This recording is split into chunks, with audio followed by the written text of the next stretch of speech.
Hello everyone, welcome to another vintage cube draft with Benny Hills. I'm in my kitchen today, so new location, that's spicy. Still have the mic, that's good. Um, yeah, we'll just hop right in. 3 days left, so not a ton of time left, but hopefully we can maintain this trophy lead and maybe crack 50. That would be exciting. Just a quick announcement. I am doing coaching sessions, and so Vintage Cube doesn't have a whole lot of time left, but if anyone is interested in doing a coaching session, I'm definitely happy to do that one-on-one. We can either play league, or I could go through some scenarios, and we could talk about high-level strategy, pick order stuff, whatever you want. So definitely let me know if you're interested in that. And also, I've mentioned this before too, but please comment what you'd like me to do after Vintage Cube ends. As I just said, there's 3 days left, so soon I'll need to switch to something else, and probably my first pick would be modern, but I'm open to other stuff as well. Okay, so this is a good pack. There's a lot of good stuff here. Creator of Behemoth is a great card. There's also not other good mono green stuff in this pack, so that's definitely a very real consideration. Ponder is super good. It's flexible. It's great in combo decks for finding your pieces. Smooths out your draw. Tolarian Academy has the highest upside. In the right deck, Tolarian Academy is just truly amazing.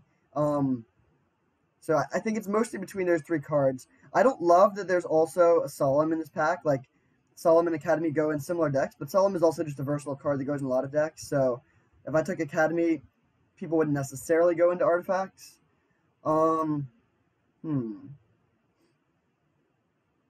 actually think I'm going to take Craterhoof here because this is a super, super important card in the green decks.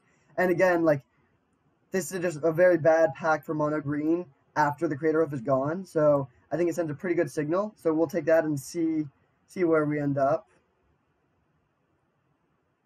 Okay, this pack is quite a bit worse. Karakas is probably the best card in the pack. There's also, like, the two green cards are both not amazing. I think the best mono green deck doesn't have either of these cards, but they're both good. And there's nothing that makes me really want to switch directions. Ancient Grudge is also quite nice. The Ready's good. But I think I like just taking the Wall of Roots here. Even though it's not my favorite ramp spell, it's solid. It's very good in certain situations, like if you get opposition, where you can use it for mana and it still can tap one of their things. And I do think, like, again, there's nothing is strong enough that makes me want to deviate from green, and I like this a bit better than Woodfall Primus when we already have an 8-drop. Like, just leading your draft with 2 8-drops is a bit dicey. So we'll take the Wall of Roots, and we wish this would cost 1 mana instead of 2, but it's not a bad place to be. Okay, there's 2 blue dual ends, but there's also a bunch of green cards, and so I think we're going to stay on this path for now. It's pretty close between these two. I like them both quite a bit. I used to not like this card, and then I just sort of realized it's actually amazing. So, like, the fact that it's basically 9 mana for Craterhoof most of the time is awesome. Sometimes you can even just pay 7 to put 2 mana and 2 creatures in your hand. Or both of the non-entwined modes are also reasonable, is what I'm trying to say. Just, like, it saves a lot of mana sometimes if you just need to play, like, 2 big things. And it also is pretty sweet with stuff like Emrakul. So I think we're going to go with this. We could also take Questing Beast, which I do like a lot. But given that we already have the Craterhoof, I think this is going to be like a Craterhoof deck. That's going to be a big part of our game plan. So we'll take the Tooth and Nail. And I wish we could get the Questing Beast too, but I think this is looking like it's going to be a sort of combo-y green deck. And by combo-y, I mean like it's going to be very all in on putting Craterhoof into play and winning that way. So pretty easy Elvish Mystic here. There's no other green cards. Rishadan Port is awesome and definitely a high pickup because I think we'll have pretty good mana if we do end up in mono green. But it's also cool with Wall of Roots. You can like it gives you a way to use Wall of Roots twice. You can use it on your turn and then again on their turn to tap land. So I would take this over like a normal green card, but Elvish Mystic is like awesome. That's just perfect.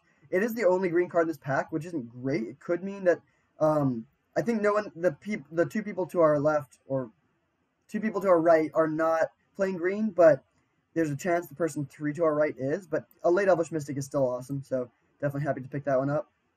Ooh, okay. This is a moment of truth. Actually, there's a lot of options here. Progenitus is sort of spicy with Tooth and Nail, but we're not going to take that here. It'll probably wheel, and it's also not amazing. There's Elves of Deep Shadow and Opposition. Opposition is amazing in the green decks. We should probably take it. I would love to play. Well, yeah, we should take the opposition. I would love Elves of Deep Shadow. Just it's another 1-mana accelerant. It's not the best, but like I would rather it than Wall of Roots, I'd say.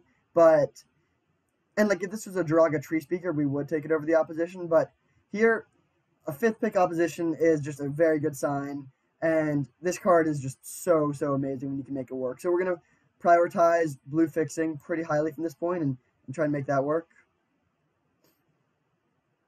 Okay.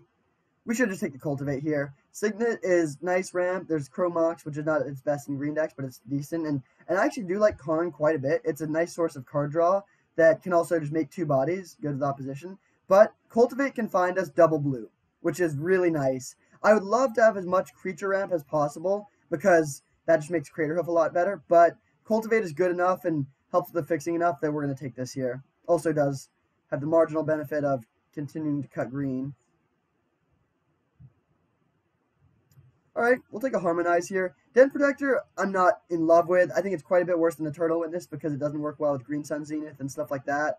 And it's also just pretty expensive, so we'll take the card draw. I think this card is pretty sweet for us. We do need a little bit more mana, but if we can fill out the mana, then this is great. And it's nice that there's 2 green cards in this pack. I do think green is pretty open here, so is white, of course. Blue hasn't looked particularly open, so I'm glad we didn't go with a Ponder or something first pick. Okay.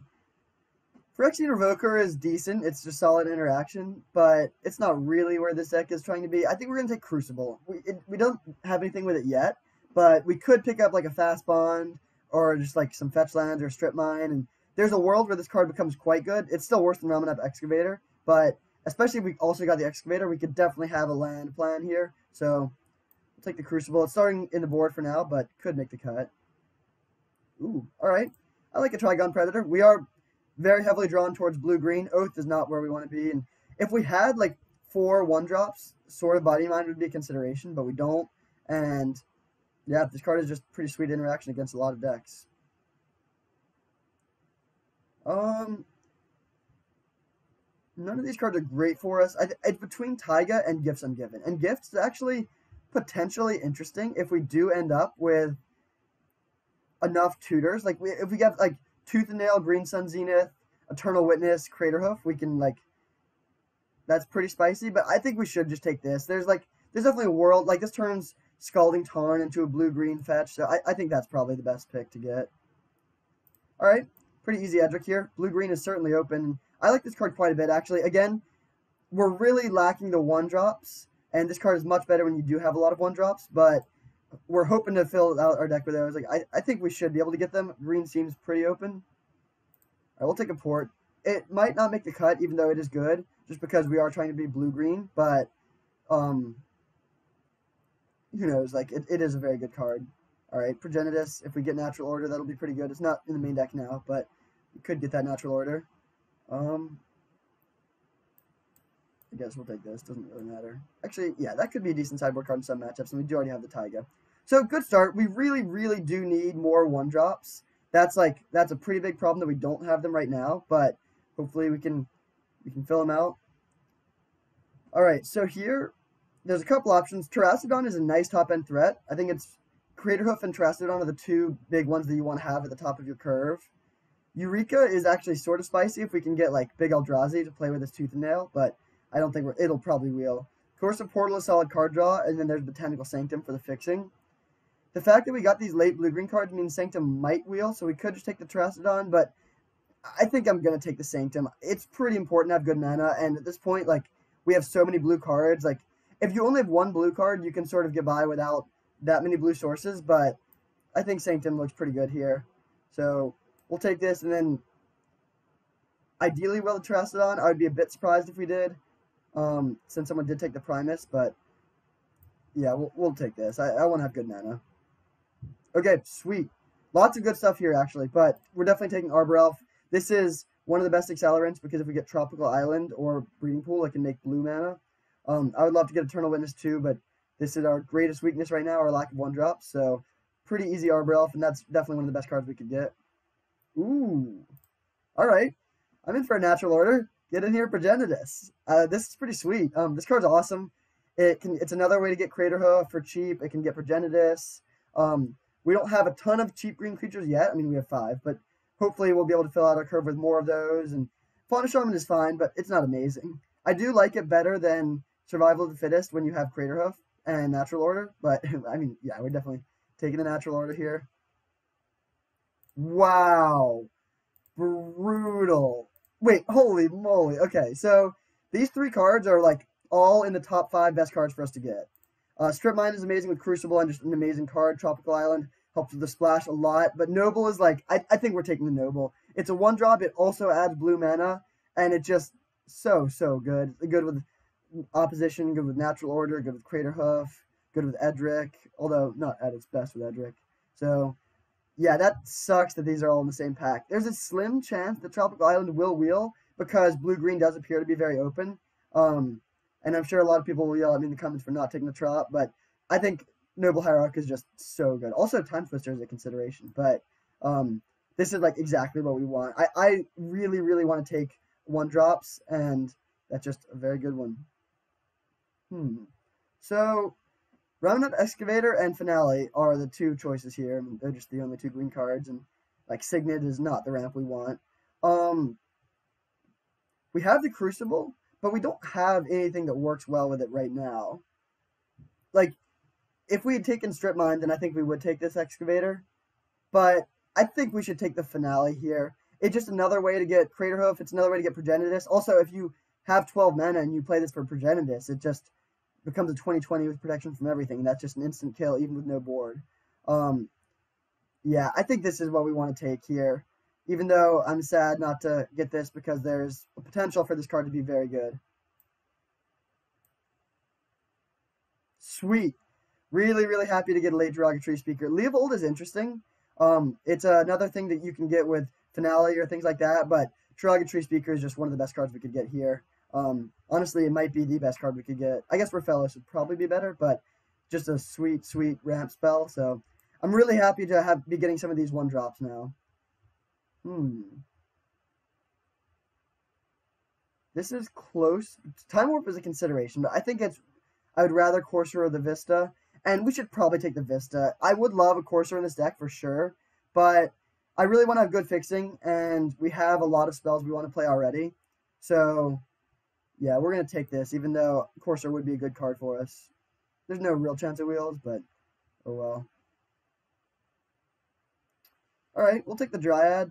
It's not making the cut right now, but there's a world where it becomes good. Like if we pick up a couple fetch lands and we can play this Crucible or we get the Ramanap Excavator back.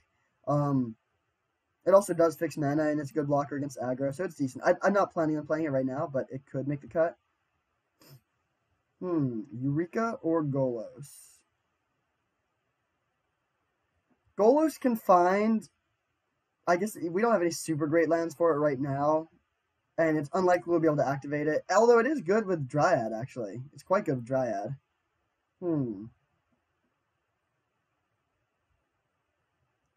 I think I'm going to take the Eureka. Golos is interesting, but I think there's also Sower. Ooh, actually, you know what? Never mind. I'm actually taking Sower. That's that might look a bit weird, but this effect. Okay, this is actually a really important point that I want to emphasize. I talked about this in one of my coaching sessions, and it's something that a lot of people don't really fully understand. We'll take a Yorion, but not play it. Like, probably won't play anything else that we get here, but that's fine. Ooh, Kitchen Finks is actually a good sideboard option. Field could be good in some matchups, but late Temple Garden, sure. Yeah, none of this matters. We have a good start here. We didn't need anything in the last packs there. So you really don't want to evaluate cards in a vacuum. So I'm not a huge fan of this card in a lot of matchups because in like most blue decks, you have better mind control effects that are harder to interact with and not a whole lot of creatures. So they always can point their removal spell at Sower. But in this deck specifically, this card is amazing because first of all, it puts two bodies on the board, so it's good with Craterhoof. It's also good with tutors, just to have access to this effect with Finale and Tooth and Nail and stuff. But we don't have any creature removal, and we won't really be able to get creature removal. Blue-green just does not have access to that effect, really. And so this just having like, even though this isn't a great card in a lot of decks, here it'll survive a lot of times because they're spending their removal on our mana. We have multiple tutors for it, and it provides an effect that's very hard for us to get. So this card is much better in this deck than in pretty much any other deck. And I guarantee there will be at least one game where we win because we have this in our deck. Okay, so here there's a couple options. Wall of Blossoms is nice with opposition and natural order and Craterhoof. Just it pumps everything up. Worm Coil is a really good card in some matchups and could be a solid sideboard option.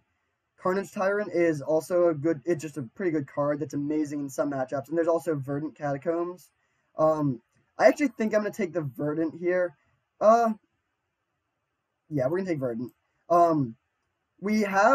We didn't get the Ramaneth Excavator, but we do have Crucible, and we're really hoping to get a Breeding Pool. And even if we don't get it, I just do think that, like, I guess we don't have a ton of ways to make this better. But none of the other cards were, like, irreplaceable. They're all, like, we have cards like them. Here, Rexage and Muldrifter are both interesting. I think we're going to go with a Muldrifter because we don't have much card draw. It's pretty splashable, and it's just a really good card. We have Trigon Predator for artifact enchantment interaction, and it also, Rexage is probably a bit more likely to wheel. I think we're the only mono green player. Someone else is playing green, but like Regrowth is good in a lot of the other sorts of decks, and I do just think having card draw is nice, so we'll take this. It's a bit unfortunate that it's not green, so we can't sack it to natural order, but still good. Oh, okay, never mind. First I saw Glenn and Oracle, and I thought that was a pretty close choice. I'm not really sure what we would take, but definitely taking Oko. This card is just busted. We're in the colors. Like, this is probably the best card we could get, honestly. I would love more 1-drops to maximize being able to play it on turn 2, but this is an awesome pickup for sure. Okay, definitely we do want 1-drops, but we'll take a Primal Command here. Our creature count is actually a bit low. Opposition isn't at its best in this deck because we also don't have like Avenger of Zendikar, that sort of thing. Hopefully we can get Avenger. I would like one more big green thing, just since we already know we're not getting Traston or Woodfall Primus. But Primal Command is solid. It's just a good card. And it's nice that it can find card draw or like steal your creature effect, or Craterhoof, or I guess mana in a pinch. Ooh, nice.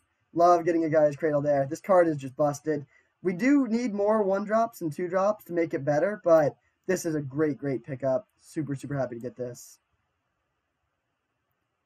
Alright, we'll take a Slime. This card is pretty good. Palancon can go infinite with Gaia's Cradle, but we don't really need infinite mana. I mean, I guess it's good with Finale, but we'll take the Acidic Slime here. It's good interaction. Pretty solid card. It gives us another, like, Primal Command, put a land on top, find Acidic Slime. Next turn, Acidic Slime, blow up a land is a good way to really deny their mana.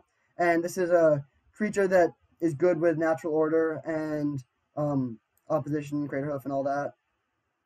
Ooh, okay.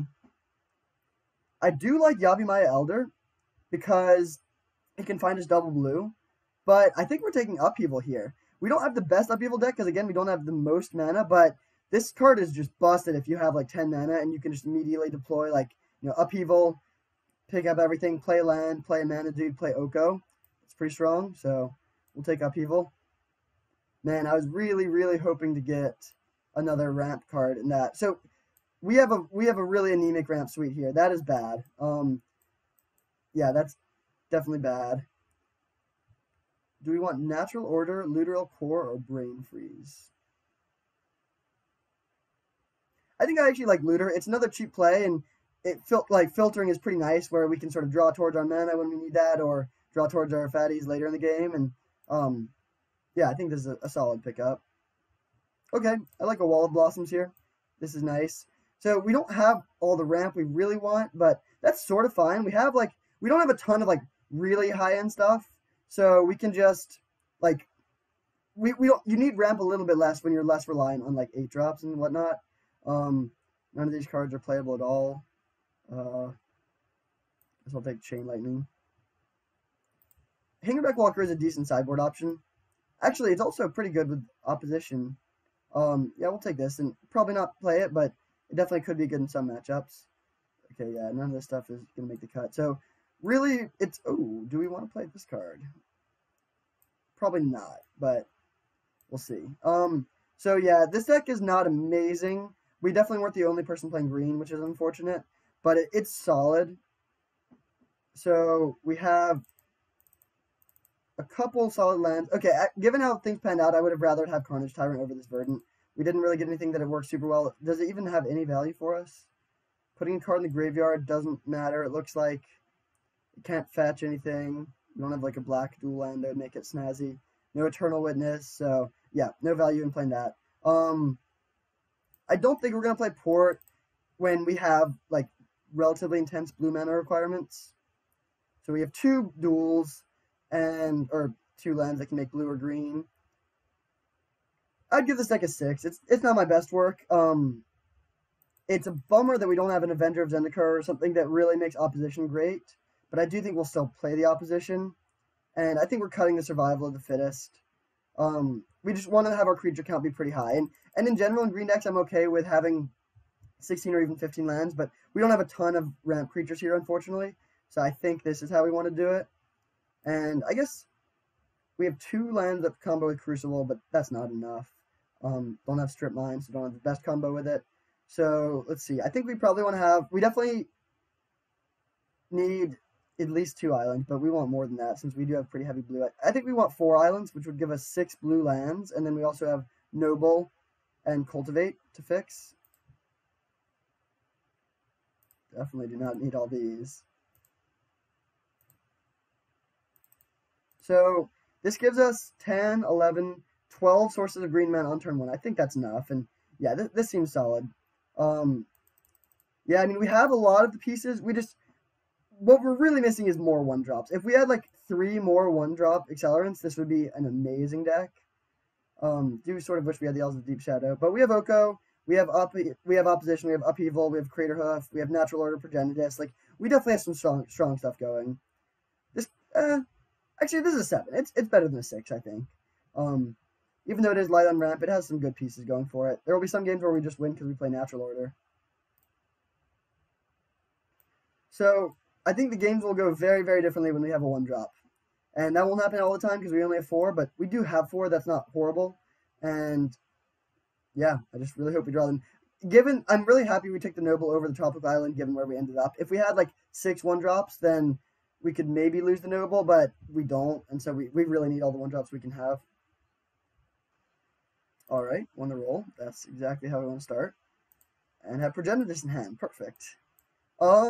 This end is awkward. It needs blue mana, and Progenitus is just a mulligan. But we have a 1-drop, and I think that's so important that we're just going to keep this, even though it's not perfect. So next turn we can level up the Tree Speaker, and then the turn after, if we draw land, we can Primal Command. And unfortunately, I would love to have a Yavimaya Elder here to Primal Command for to find that blue mana. But we might end up just Primal Commanding for a 1-drop, which is a bit embarrassing. I think I'm just going to attack. We're almost definitely not going to end up putting this to 5. We have a lot of cards to do, like Harmonize. Like, we'll be using our mana on other things. We really, really don't want them to kill this. Play Signet, play Signet, play Signet.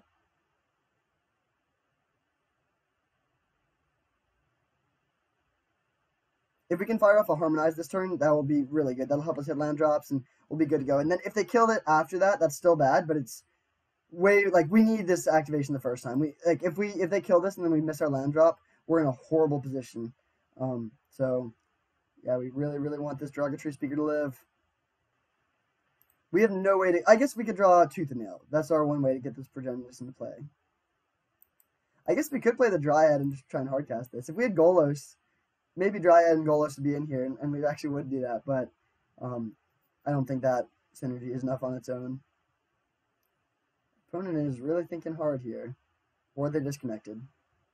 Yep, they disconnected. Alright, well, I'll pause the video. Hopefully they're back in a second. Alright, our opponent is back, and they did something that we're very happy about. That's even better than a Signet. So now we can fire off our Harmonize. Ooh, never mind. We'll just Primal Command. Land was a great draw here. So we will put their Wandering Fumarole on top. It's nice that we don't kill it too, because that would help flip their Jace. Put it on top and search for a creature. And then in terms of what creature to get, I think we should just take Acidic Slime here. Just keep the mana denial plan going. We could, like, if we had blue mana, Muldrifter would be a reasonable option, and we could also just take a Noble, and next turn go Harmonize plus Noble. But I think taking a Slime Ball here is pretty strong. If we can just continue ramping and, you know, doing stuff like that while disrupting them, that's ideal. If we draw, hopefully we draw a land and we can just play Acidic Slime. If we don't draw land, it's close. We might want to Harmonize first, and then hopefully draw blue land and play Looter Core. Oh, Looter Core can pitch the Progenitus and put it back into the library to get with Natural Order. That's a nice synergy. So yeah, hopefully we draw land, but even if we don't, we have some good plays lined up. Again, if they kill the Tree Speaker and we don't draw land, then we have no plays, and that sucks. But if they kill this and we do draw land, we can Harmonize, and I don't think they can kill this. They didn't do it last turn, and they probably would have killed this rather than playing Jace if they could.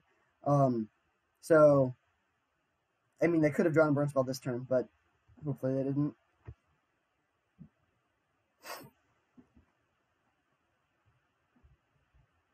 We're missing out on the mega synergy of Edric being able to tap for 2 green with Derogatory Speaker on level 5. And by we're missing out on it, I mean we didn't put a second level counter on, we got in for 1. I don't think that'll matter in either direction, like I don't think 1 damage will matter, but you never know. We'll see if they discard the Fumarole because they want untapped mana. I guess worst case scenario is they discard Iona and then go Swamp Exhume, but I doubt that'll happen. Okay, Mountain down. Play the Fumarole. And then pass. Sweet. Alright, so I am... Like, there's definitely an argument to just slime balling here, but I really want to be advancing our own plan here. So I want to play Harmonize and draw into lands. If they have Spell Pierce, that would be quite bad. Especially since they couldn't Spell Pierce the Slime Ball.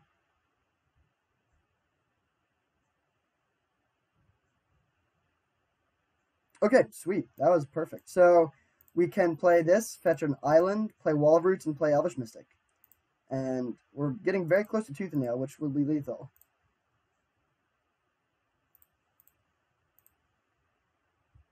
So we still don't have double blue, but we don't have a whole lot of double blue in our deck. We have enough for these things, so that's good. We have 4, 5, 6, 7, 8.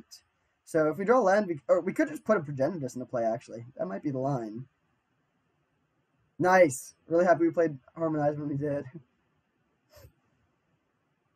Actually, yeah, I think we should just put Progenitus into play. I can't really think... Oh, yeah, definitely now. They're going to kill all our mana next turn, so we'll be a long way away from doing that. This is pretty sweet. So 4, 5, 6, 7. So we can play Noble and then put Progenitus into play. We're definitely going to do this first in case they have days. Yeah. Wait. No. I was thinking we could put Edric into play and then attack. But we would need Noble and Edric in play for that, and so we don't have enough mana. So put up to 2 creature cards from your hand onto the battlefield. So we'll put in Progenitus and Slime Ball, blow up a land, and then that's a 2-turn clock. We can even make it an 11/11 with Exalted. Fiery Confluence doesn't do anything. Yeah, this seems pretty sweet. Who knew having Progenitus in our hand would actually be really good? They could have Force of Will or Force of Negation. That would be bad.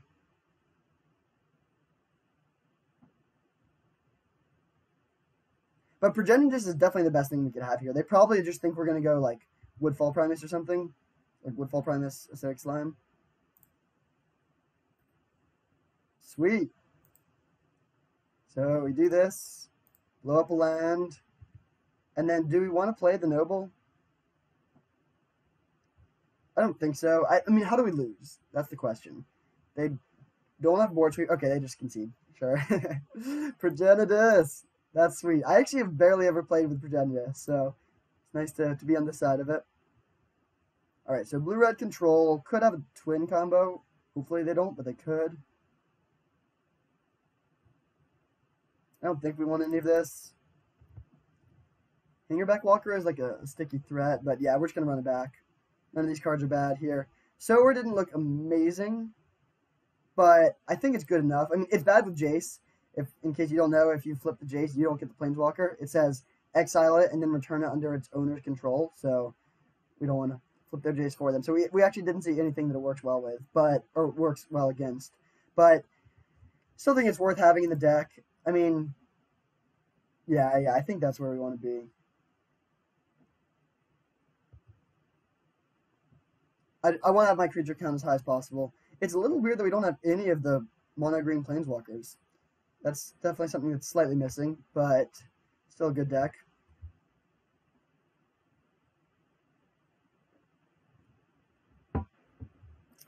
Alright, let's see. A couple lands, a Mana Dude, and Natural Order. That's what we want. Alright, this is sweet. This is a situation where, usually Derogatory Speaker is the best one drop, but here it's quite annoying because we could have played turn 2 Oko, but still definitely a keep. Yeah, we don't have double blue for opposition, but we have Oko on turn 3, and that can win some games on its own. Blue-red also probably, I mean, they have counter spells, but, oh, not ideal. They could have counter spells, but they won't have, like, if their main interaction is, like, burn, they could have a really hard time dealing with this Oko. I guess they could just twin combo us and not care, but hopefully that doesn't happen. Progenitus was the worst draw in the deck, for sure. If they kill this, that's fine. Like, we want it to live, but it's a lot less important now than... Okay, yeah, sure. Like, in our last hand, this was essential. In this hand, it's fine. Either way, we had no play next turn, and we have a turn 3 Oko, so it doesn't change too much.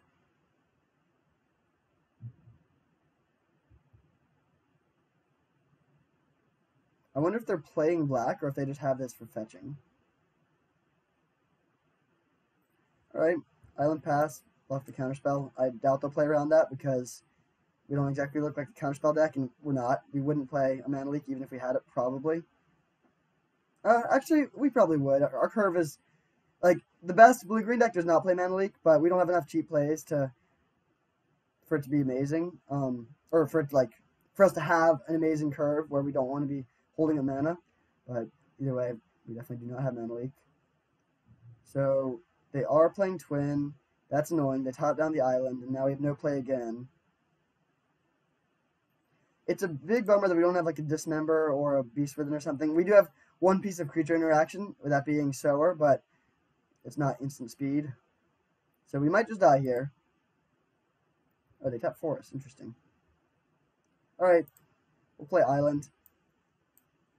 I mean, we're not playing anything either way this turn. We have double both of our colors next turn, and yeah, this just makes Counterspell look the most legit. Oh, okay. Karakas is annoying because it's very good against Edric, but we also might just lose here. Muldrift Revoke, sure.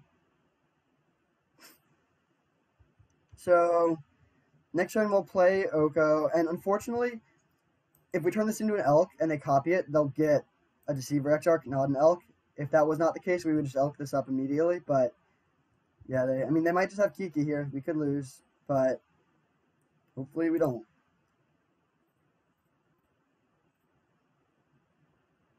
We'll get this Oko down. No Force of Will is nice. But yeah, I mean, if they're trying to outgrind us, Oko would almost definitely win on its own. But if they're trying to combo us, Oko does not help. Oh, next turn, we can steal their Deceiver Exarch. They could bounce it or something, but that's solid. But hopefully, I mean, we might not even untap. And it is awkward, because if they hit Oko down to 5, we would have to lose the Oko to do that. So that's actually a really hard decision. I think what we're going to do, if they don't play anything that changes it, is play land opposition. Oh, okay, so we can't steal it now. That's annoying. Okay, so Island, and we are going to cast opposition.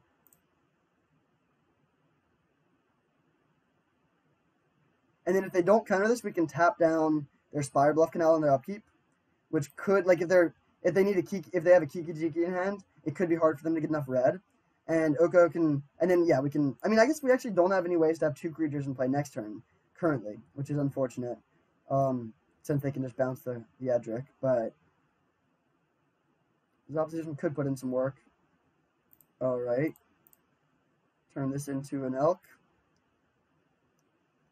And then pass and tap this down. And our best draw We really don't have anything that makes multiple bodies. I guess so would be our best draw, because then we could steal this, at least make the threat of the combo more difficult for them, and also that would put 2 bodies on the board. Upkeep, tap Spire Bluff Canal. I'm more scared of Spire Bluff Canal than Badlands. Oko could die, like they can hit it down to 2. What is this? Venser. Oh man, Venser Caracas is going to be bad. So they can bounce our food token. Okay, yeah, that's bad. That's a really good engine for them. I really wish we had some instant speed removal. And we definitely can't do anything about this. Like, we can't sower it. They can just get it back immediately.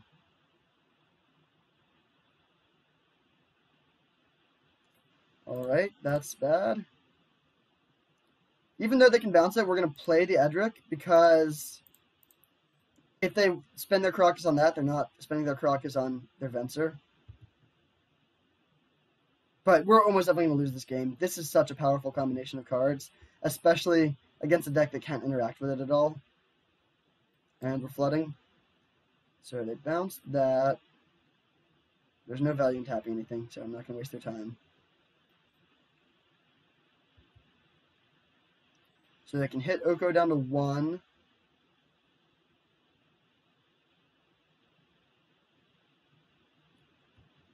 Yeah, this is not looking good. I mean, we could just draw Tooth and Nail and put Progenitus into play again. And luckily, this has protection from everything, including Caracas. If it said it has protection from all colors, they could use the colorless Caracas to mess us up, but that's not the case, fortunately. Jeez. Okay, that's super bad. I mean, yeah, we're flooding very hard. Have we drawn any spells, actually? We had... I think the only spell we've drawn is Progenitus. That's brutal. Yeah, that's actually definitely true. We had 3 lands in our opener, and now we've drawn 6 lands in a row. No use in turning this into an elk, because they can just... Well, yeah, they can just pick up their Venser and then bounce it. So we'll just make another food and play Edric. And they'll bounce. Yeah, I mean, now they kill our Oko, and we really just have nothing going on. So, yeah, I think our only out, they could also just combo us at any time. So we've lost this game, unfortunately. If they somehow don't bounce Edric in our end step, then that would be amazing, and we can upkeep tap one of their creatures to keep our Oko alive, but that won't happen. Ooh, oh, it would be a really good draw. Acidic Slime would be a really good draw to kill this Caracas. If we could kill the Caracas, I mean, we still lose our Oko, but we're not under any pressure. Yep. Unfortunate. And the reason why it doesn't do anything to tap something in response is because the only things they could play at that time are instants already, and they could just play it in response. So Oko dies. They actually killed Oko with damage. Achievement unlocked. Do we have any need to keep the food tokens in play?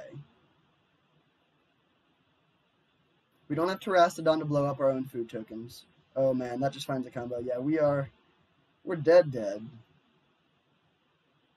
Maybe they don't have Kiki, but... Oh, they got Piankira and Lalar. Okay, I mean, we're still almost definitely dead, but... This is something. They have a ton of legends to combo with this. Piankira and Lalar, Jace, Venser. That's pretty sweet. So, yeah, we have no need to keep these in play, so we'll just gain 6 life. We have no way to get back the Oko. Alright, Tooth and Nail. If we draw Tooth and Nail, we can still win.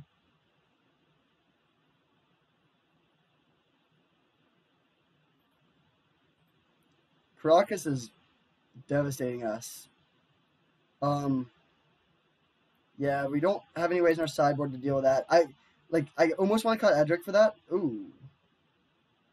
Okay. Really, really awkward that we have the Progenitus in hand. I hope we stop drawing that.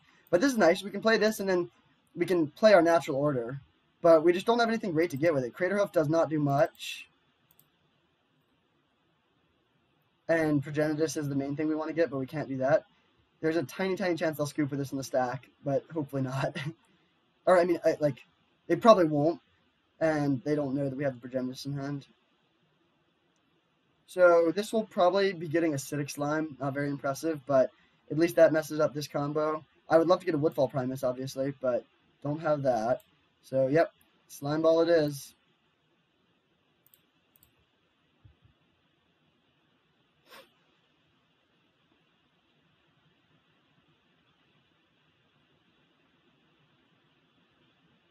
So they bounce their Venser, sure. And then we have this opposition has been horrible this game. Do we tap a land in their upkeep? I think we do. Yeah, I think we're going to do that.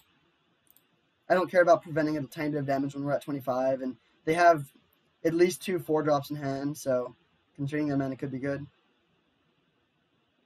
They also don't have double blue now, so they can't play Venser unless they draw something. So they can flip their Jace and flash back a burn spell to kill our Acidic Slime if they want, or to start plussing. Both of which are sort of bad for us, but we still have time. It really is so annoying that we drew this Progenitus. If we could have just gotten Progenitus instead of this, then we could easily win. Also sucks that we don't have something like Avenger of Zendikar. If we had that, we could just tap all their lands every turn and easily win. Even Deranged Hermit. So they must have... it's really good that they don't have Kiki, for sure. They must have Splinter Twin instead. So if we had... there was a Nature's Claim we could have taken at one point that we didn't because we already had Trigon Predator. But in this circumstance, we definitely wish we had that. Wow, I'm surprised they discarded Pia. That seems like a good card for them here.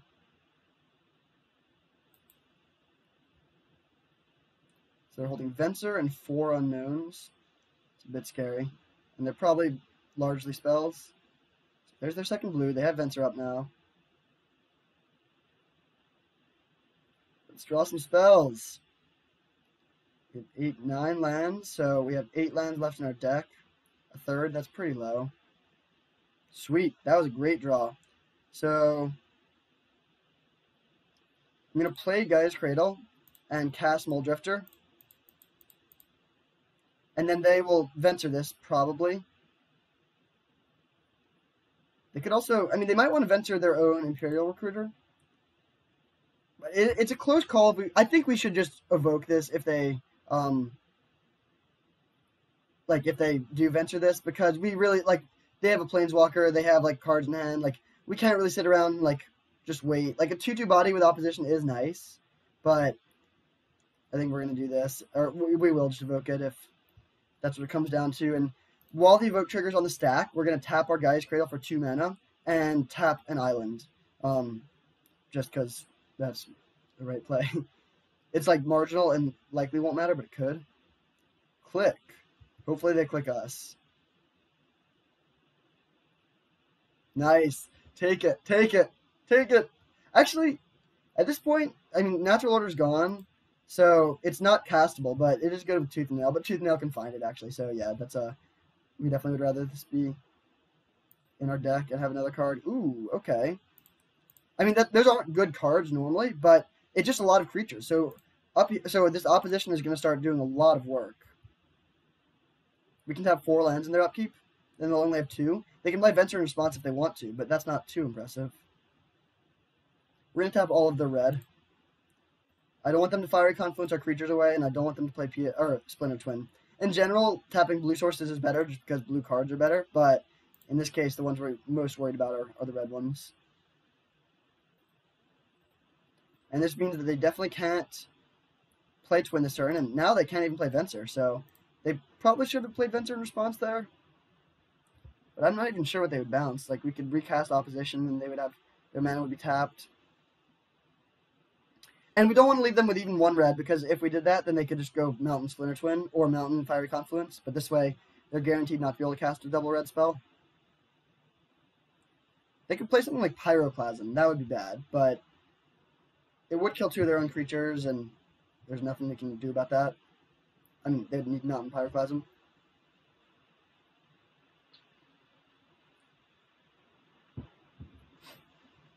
So, I think we're in a good position now. I would even say we're winning. If we draw Craterhoof, we do just win. If we draw Tooth and Nail, we win. If we draw Finale, do we have enough? 3, 7, 8, 9, 10, 11, 12. Yep, we would win. Oh, we could even just pump up everything without the Craterhoof. So we have 3 draws that would just win the game on the spot. Harmonize would be an amazing draw. Sower would be solid. Just put 2 more bodies on the board so we can tap even more things, and they don't have Karakas anymore. I mean, they could Venser their thing in response, so that's not amazing. But yeah, Sower wouldn't actually be good. Yeah, hopefully we draw one of those 3 cards that just wins. Swamp. So they are playing black. They copy Mold Drifter probably. Oh, Slime. Oh, yeah, that's good. They can kill our opposition. So that plan is gone now, unfortunately. Hopefully we can just draw one of our 3, though.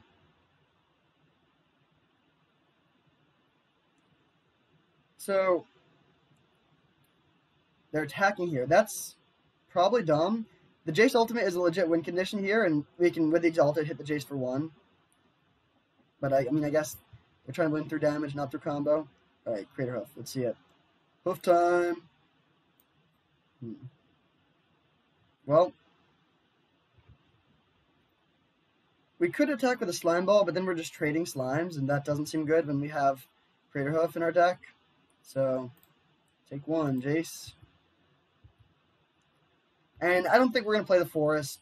It's very marginal, but, like, it means there's no world where we need the Forest in play. I think. Actually, is there ever a world where we draw Harmonize and then have a land and need all of these? No. We have Guy's Cradle. Yeah, we have infinite mana. We'll just hold this just for a slight bit of information. Or for denying them a slight bit of information. That was good, though. It's definitely a bummer to lose the opposition. They've gone through Oko. They fought through Oko, Natural Order, and Opposition, which are 3 of our best cards. Oh! We could also draw Upheaval. That would definitely win the game. That would be a sweet, sweet draw. Although, oh, yeah, that would be fine. They can Venture it, but we have quadruple blue and plenty of mana. So, let's see. They Flashback, Burst, or Chain Lightning on. It'll be interesting to see if they hit Noble, Slime, or Mold Drifter. Mold Drifter, okay, that's fine. I mean, we can't kill the Jace, but they also just minus the Jace, so I don't really care about that. I mean, they'll kill us eventually with this click, but that'll take a while. Nice. We definitely wanted them to not attack with a Slime Ball, and they didn't. So we have 4 draws that would just win the game on the spot. I guess actually they could Venture it and then have 1 draw step, so it wouldn't be on the spot, but would be good. Well, they can Venture whatever we steal. So we're just going to kill their Slime Ball. And then we can attack for 3 at their Jace, and they'll have to chump. If they didn't have Venture in hand, we would take the click and just have a solid Air Force, but they do. Alright, so they have to chump. They'll probably chump with Imperial Recruiter. I mean, they don't have to chump, but I think they would rather have a Jace than 1/1.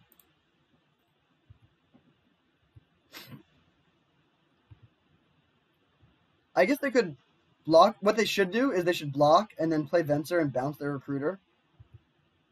But I don't think they're the best. Okay, nice. They didn't do that. Also, like, when they just go to this Pia, I mean, I don't know what they had in their hand, but, like, Pia and Kieran Millar would have been so good here.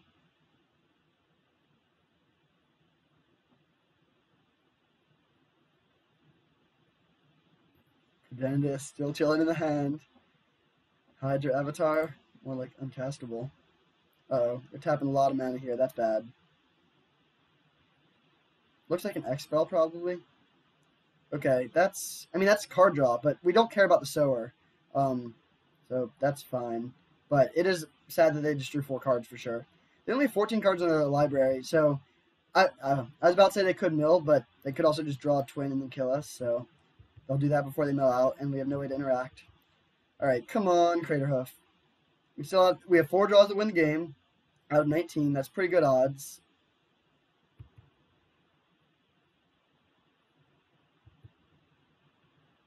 Nice. All right. Oh, actually, yeah, that is a reason to have played this Forest, but I'm not too worried. We have enough. And we don't have any need for blue mana, so we'll just do this.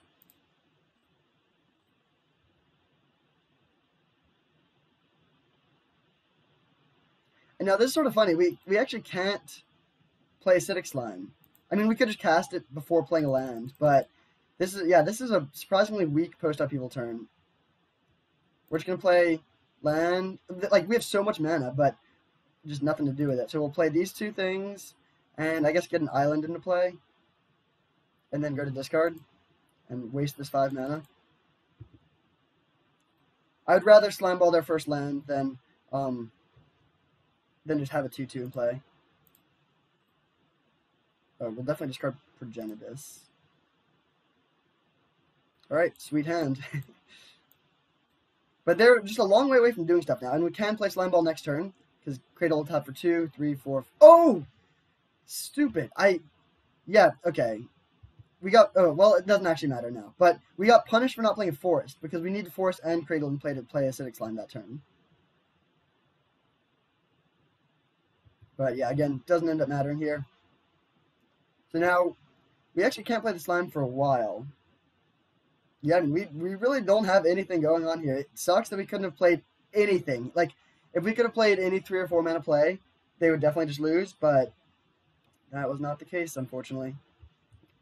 So they'll probably just discard mostly a bunch of lands. They also have Exarch and Jace, and I believe, and Venser, and those are the only cards we know about.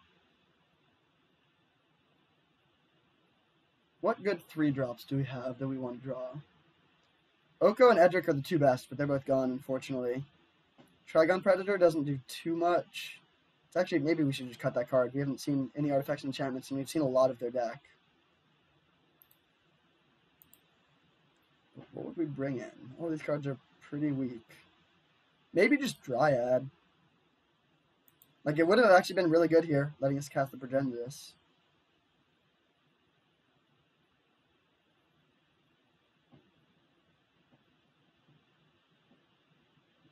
No, we actually probably should have held the Progenitus in hand and just, oh, dang it. Oh, so that's their Black Splash. They pitched the Venser.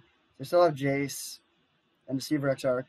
All right, well, yeah, I think we're actually still going to lose, unfortunately, because we just had such a bad post-upheaval turn. Just playing upheaval and then wasting 5 mana is pretty rough.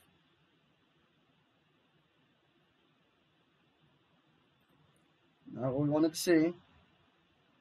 But yeah, we should have kept Progenitus in hand because we really don't want to draw it, and we don't need all these lands. So that's 5, 6, 7, 8, 9, 10, 11. So there's still 6 lands left in our deck, so just under a third, or just over a third. Wow, alright, that's bad.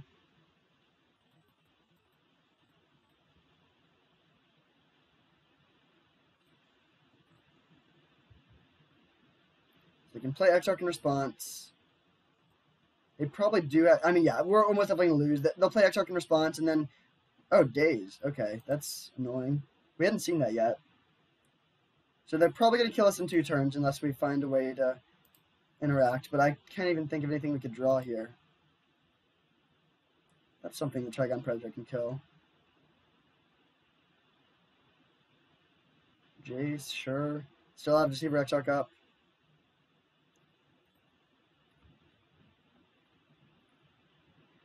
That was a good draw, for sure. It's sad that we can't get back Acidic Slime. We can get Sower and steal their Jace, but that doesn't work. I mean, what is the move here? We could wait a turn and then get Slime Ball, but I don't think that does too much. Like, that doesn't seem worth it. Yeah, we really have nothing big to get with this other than Craterhoof and Progenitus. So,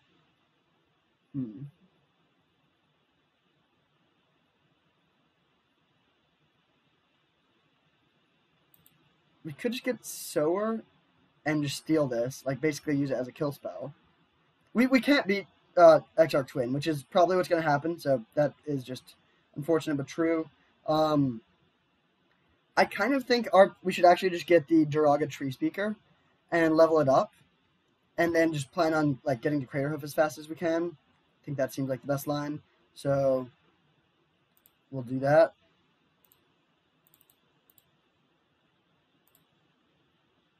Not an inspiring finale for sure.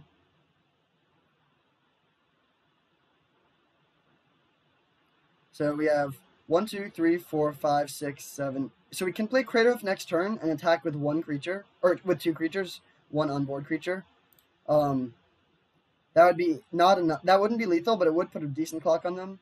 And then we could also wait one more turn and then have definitely lethal. That's probably better. So we'll level this up and just level it up again, I guess. No reason not to. But yeah, probably just die here. I mean, there's a chance they still haven't drawn the twin. They do have Zealous Conscript also to combo with it. But yeah, this is probably going to be lethal, unfortunately.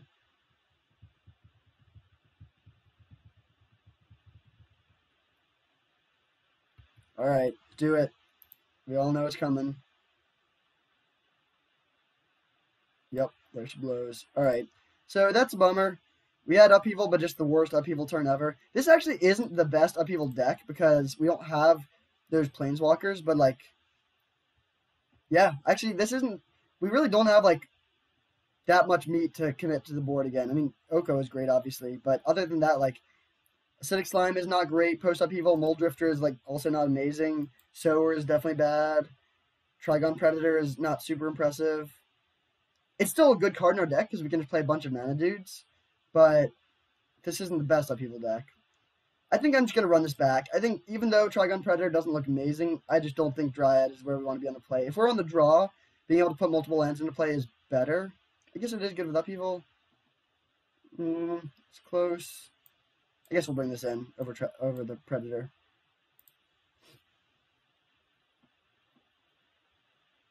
Oh! Looter Core is a reason to hold lands. That's something I want to try and remember for this next game. Well, turn 2 Oko. Deal. Oh, our opponent's also really low on time. So if our only goal was to win the match, we could have made them click through it, and that would probably make them time out, but that's not the point. It's not why I play. It's not why you watch. Alright, nice that they didn't play an island, so they can't have days. We haven't seen a force. So this should probably just win. So we make a food, and the next turn we can play Edric and draw a card off of the food token hitting them. Also, it'll hit for 4 because of Exalted. Baral, interesting. So we could steal their Baral, but I think I would rather just draw a card. Still don't have days up. So we'll do this in case we draw like a Botanical Sanctum.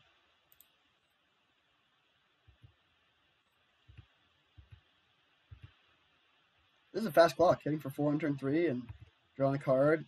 Definitely, this is the perfect draw pretty much. Okay, we'll get the island to play. Next turn we can play Mold Drifter.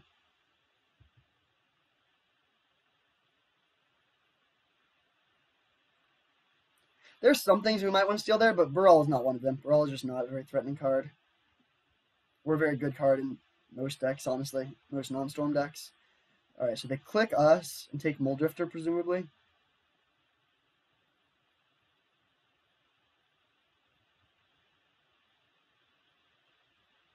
Haha, got him.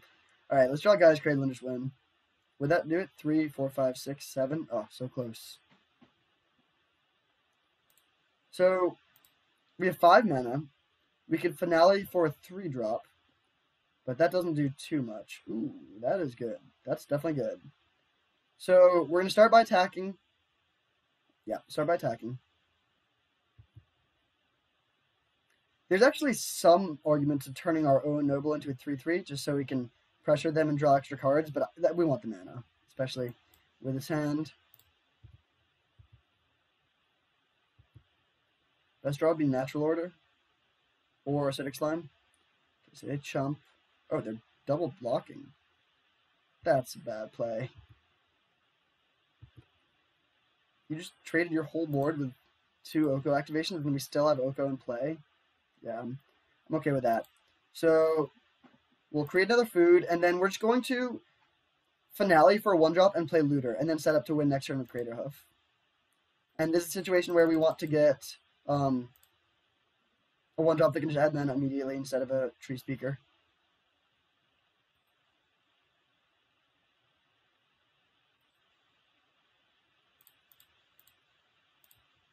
Alright, I guess they could play Fiery Confluence here.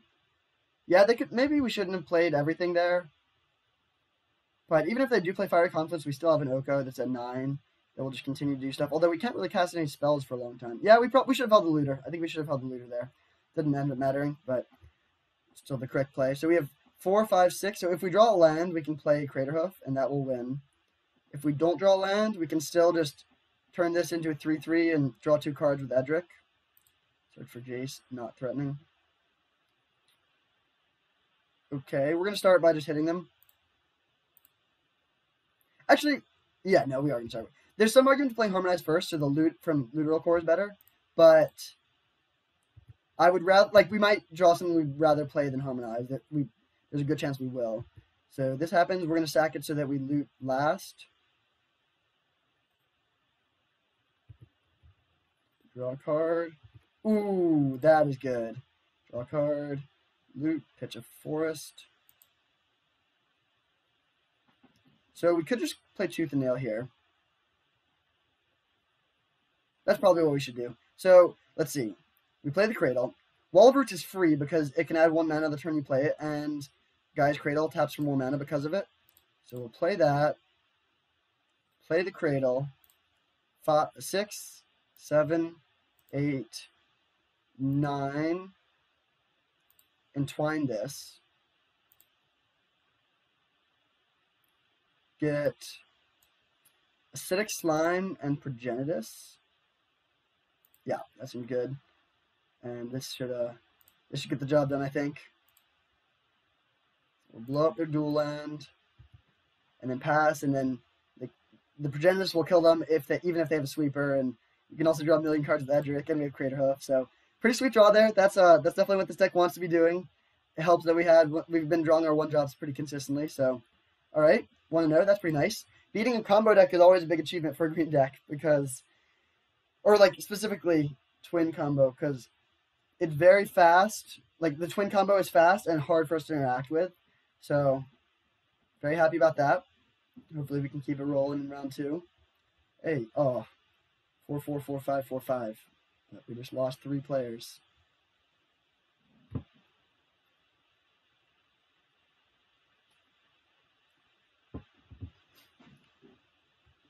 It's pretty interesting that turn 2 Oko is good. I didn't really realize that would be a thing, but I guess it is.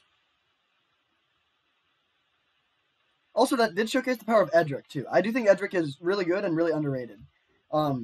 In like the right blue-green deck, it's one of your best cards. It's also, I've never played it with Literal Core before, but that's sort of a fun combo. Every time it hits, you draw 2, discard 1. Shard Course every turn. Alright, we'll keep this hand. Have a 1-drop. No play on turn 2, unfortunately, unless we draw something. And then if they, like, there is a fail case. Like, if they kill our 1-drop and then we don't draw our 4th land, we could be in a pretty bad position, but that's a lot of ifs. We could also just draw Oko and then play one of these on turn 3. Disco Biscuits 42. That's a really cool name.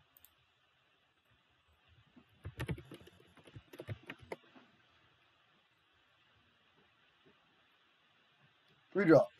Hey, nice. And so now, if they have a kill spell, they'll probably kill the Edric.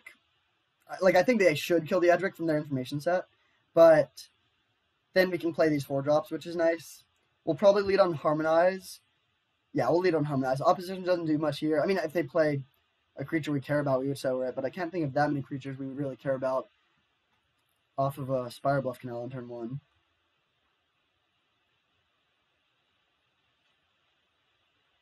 But, like, if they kill the Noble, they're tapping their mana to do that, so the Edric should be able to survive and like, get through and draw a card and start snowballing.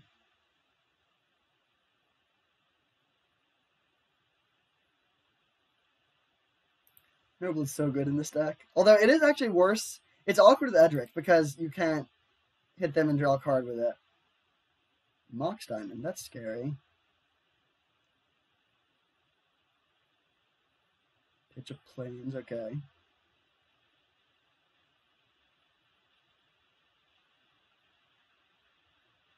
Just Guy action over there. Best case scenario, they play Rabble Master. We eat the token, then so are their Rabble Master and draw 2. We're going to start by hitting with Edric.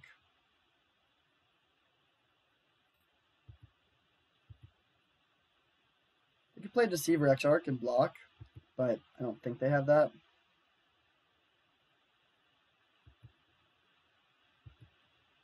We draw our card. And then the question is if we want to play Cultivate or Harmonize. Ooh, definitely Cultivate now.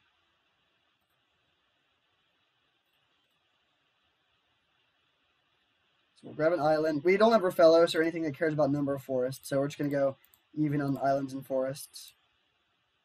Cultivate is awesome here.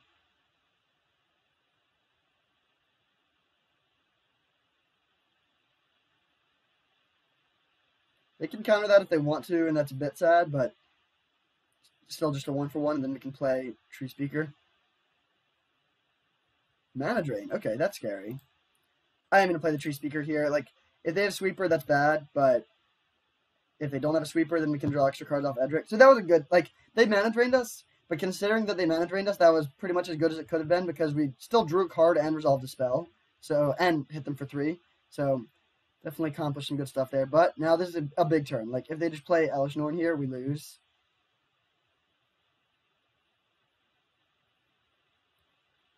But if they don't play Elesh Norn, we can play Opposition, and they lose.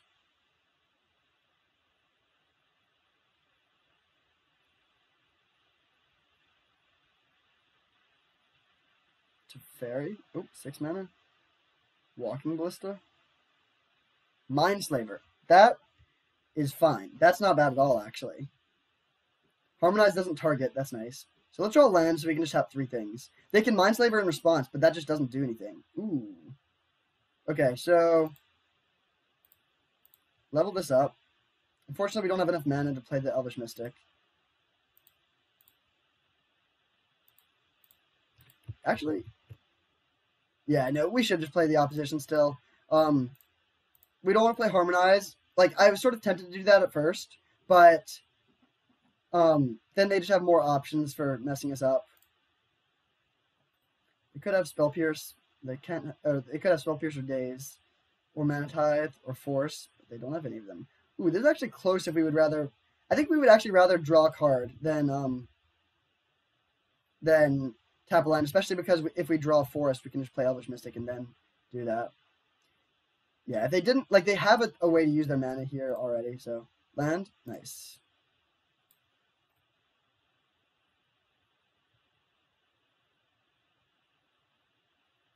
So we will upkeep, tap the Mox Diamond, just because it can add the most colors. And now, I mean, yeah, what can they do? I think if they Mindslaver us, they really can't do anything. They can just play Sower and waste the ability and pass. They have 4 mana. They can Mindslaver, or I mean, they could Fiery Confluence here. Like, that would be bad. But if they don't have Fiery Confluence, Mindslaver is not threatening on its own. Alright, so they are going to do that. I'm actually happy about that because the longer they wait, the more cards we're going to have and the more potentially damaging options that there will be. But I can't even think of anything we could draw that would be really annoying. I mean, I guess Acidic Slime Blow of Opposition is worst case scenario. But even if that happens, we still have... Oh, are you kidding me? That sucks. Why did I say that? So, now we're going to lose our Opposition, presumably. I mean, yeah, if they have a board sweeper now, that's super bad. Jeez, that's so frustrating. That was the only card in the entire deck. I guess they also could have drawn Finale for Acidic Slime, or Natural Order. So there's 3 draws that would have been really annoying there, but that's still only 3 out of 27. A 1 in 9 chance, and we got.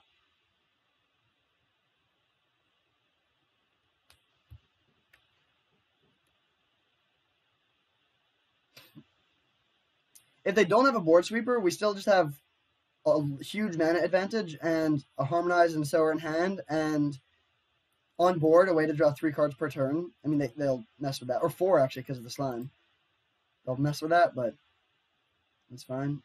There's also a chance they'll blow up an island, but they should blow up Opposition, yeah.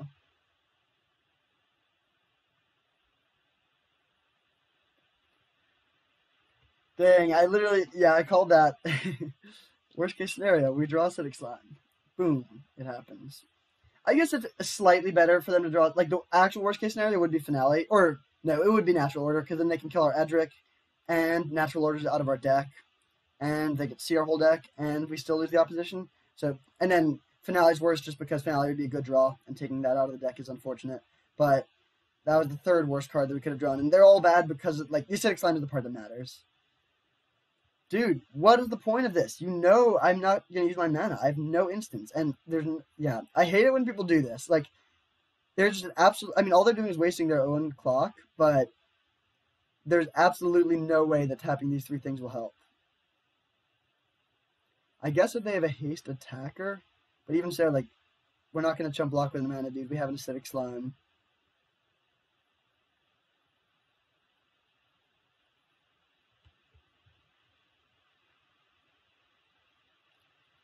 Alright, so hopefully they can't sweep our board. And if they can't, if we get one hit in with Edric, I mean, I guess they don't even need a board sweeper. If they kill the Edric, we don't have a ton going on, but we do still have Harmonize, and they only have 3 cards in hand. Uh-oh, it's a lot of mana. 5 mana. Fractured Identity? Okay, that's good. Blow up Botanical Sanctum. I mean, it's good, but it's still not great. It does hold off our Edric attackers very well. We could, no, we'll probably just sower that. Yeah, we'll definitely just sower that and draw 3. Annoying that we don't get to keep it, but we do get to kill it. That's good still, too. Removal spell! It's funny that this has hit a Phantasmal Image twice.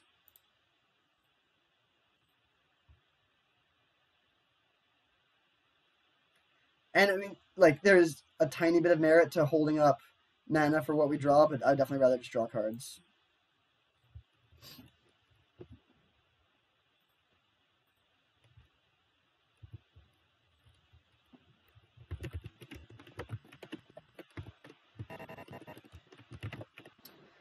Alright, so we'll go to combat, hit for 3, draw 3. Hopefully they don't have a bolt.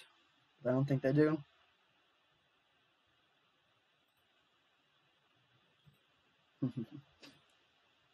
Cube is pretty great, and my trophy count may be intimidating, but my smile and personality hopefully are not. Draw a card.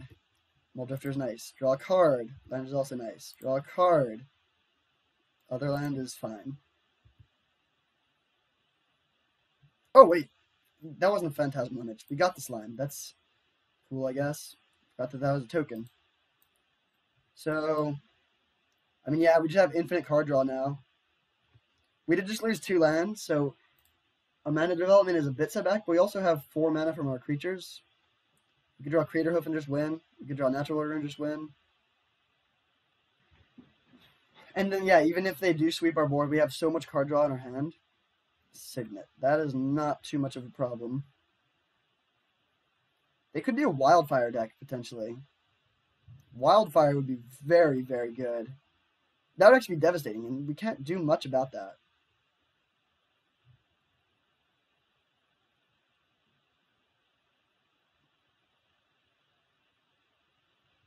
I guess getting a Progenitus into play is what we do about that. There's a DAC. That doesn't do too much here. They probably should have held the Signet because they might have wanted to discard it. Unless their hand is Wildfire, and they already know they definitely want it in play. So now it's a close call if we want to kill the DAC or just draw more cards. Oh, all right. Oh, geez. Wait, why did they scoop? 1, 2, 3, 4, 5, 6, 7? They had, yeah, that's bizarre. They were probably ahead. Oh, wait, I forgot they were at 8. Never mind. Okay, 2, 4, 5, 6, 7, 8. Yeah, all right, nice.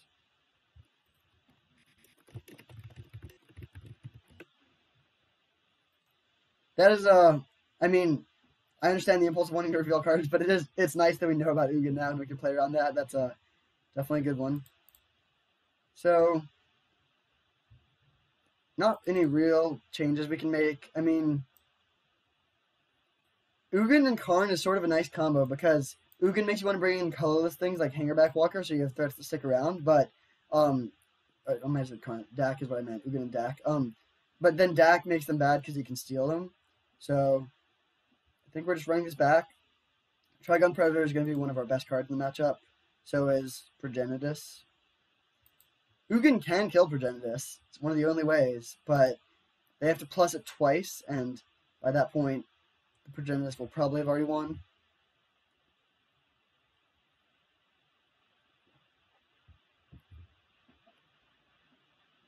Alright. Turn 2 Oko, turn 3 Natural Order. That's what we want. Botanical Sanctum, Forest, Island, Natural Order, Oko, Noble High Rock. That's our opening hand. Well, pretty close. We have the Forest, the Island, the Noble, the Oko, and the Progenitus instead of the Natural Order. So, easy keep. Turn 2 Oko is broken. It always will be. Hopefully they don't have Mana Drain. If they pass the 2 mana up, we might just play Tree Speaker and level it up.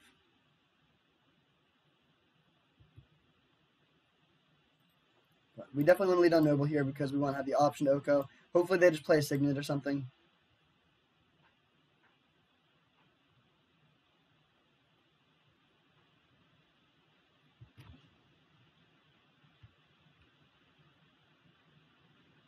If they do play Signet, we could turn it into an Elk. Oh, that is tough. I mean, they could have Spell Pierce, but we could also just bury them with this Oko.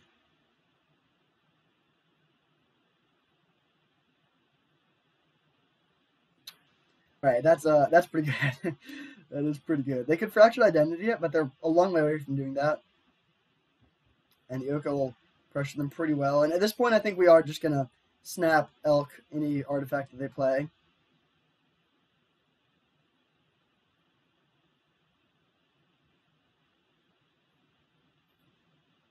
You can also steal stuff, maybe.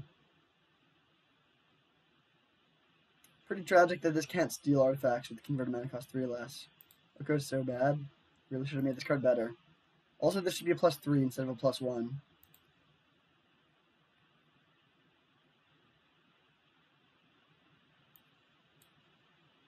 So other than this Oko, we don't have a ton going on. Progenitus, obviously not good. Sower doesn't do anything here. Ooh, Trigon Predator is nice. So turn this into an Elk and hit for 4, and then play Predator. And that will really hinder their mana development. I wonder if they F6'd or if they actually didn't have a land and then just drew it. It would be very greedy to keep a 1-lander on the play, but if they have, like, the one way it would make sense is if they had, like, a bunch of artifacts, like 2-mana artifacts, but then they didn't play 2-mana artifacts, so I don't know what to think about that. Do we want to play the Duraga Tree Speaker? I kind of think no, just to play around a board sweeper, but because there's like it doesn't ramp us next turn. Like what string of draws punishes us for not playing the Tree Speaker here?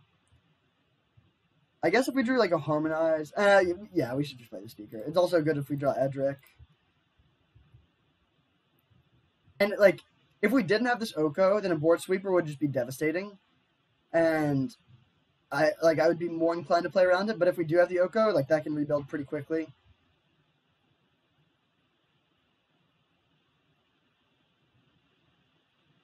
So if we draw Finale, we're definitely just getting Edric. If we draw Acidic Slime, that'd be pretty sweet. There's a Trigon. Yeah, that'll die to the Trigon. That was not the best play unless they need white mana immediately. Oh, Balance. That's good. That's definitely good. So we lose all our creatures, and they discard 2 cards, and no land sacrificing happens. Does this make me happy or sad if we played the Tree Speaker? Probably sad. I mean, it's not like we just lost it because they have to discard an extra card for that. So it depends on what they discard. Whatever is the best card they discard, is that better than a... Actually, it's probably better this way. Like, my guess is that whatever they discard will be better than a Duraga Tree Speaker. And then we can decide if we want to Oko their Azoria Signet or make a food. Oh, okay. Yeah, against that, I wish we had the Tree Speaker in hand. I wonder if they have, like, Duretti to bring this back. That would be good. That is protection from Oko. That's a good draw. So we'll play Wall of Blossoms, hopefully draw a Natural Order. Oh, wait. Dang it. I guess I hope to draw a Looteral Core. Okay. I am just gonna turn this into an elk. We don't care about the 3/3 because we have an 0/4, and this turns off Duretti and just sets them back on mana. It's annoying that we don't have double blue for the Sower, but it's not the end of the world. Sower is not like a card we really need for a while, probably.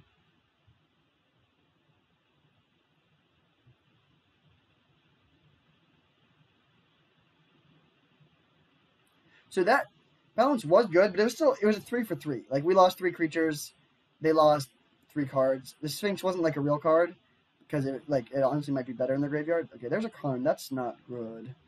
We can.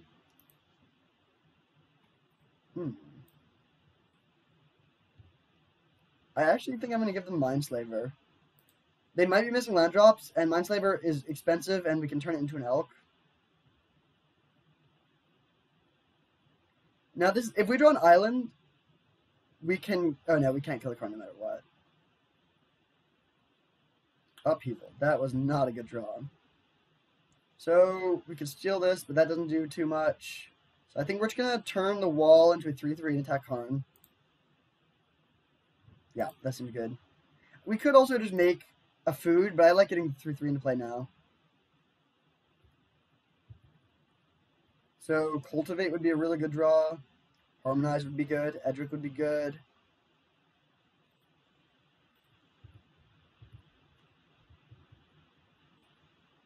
Just Island would be good. But, I mean, yeah, balancing the Karn there was definitely a strong line from them. Trade these off, sure. Now this Karn is going to put in some work.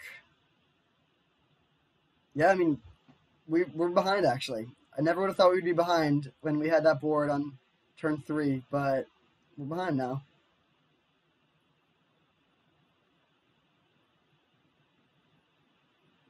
This deck is really, really missing an Avenger of Zendikar. For Craterhoof, Opposition, another thing to get with Natural Order. Do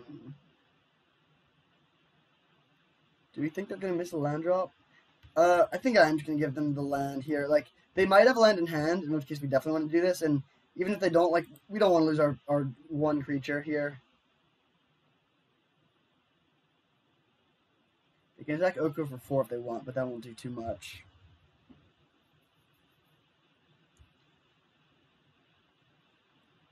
So, yeah, I definitely do not like this position. Blue source, nice. So, we'll just make a food and pass, I guess. No, actually, we're going to attack their Karn for 1. If they block with a Fumarole, then we can steal it with a Sower. Yeah, that seems good.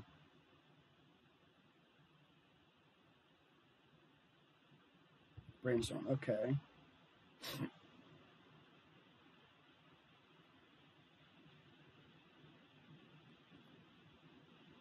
So my guess is they don't have normal black cards. They just have that for Sphinx and maybe a fetch land. But yeah, I mean, hopefully we can get the point where we can upheaval plus Oko. That would win the game. We know they have a Mindslaver. They also are not gonna. We're not gonna be able to steal their Fumarole, unfortunately. So we just go food, island. I don't think I want to play the Sower here.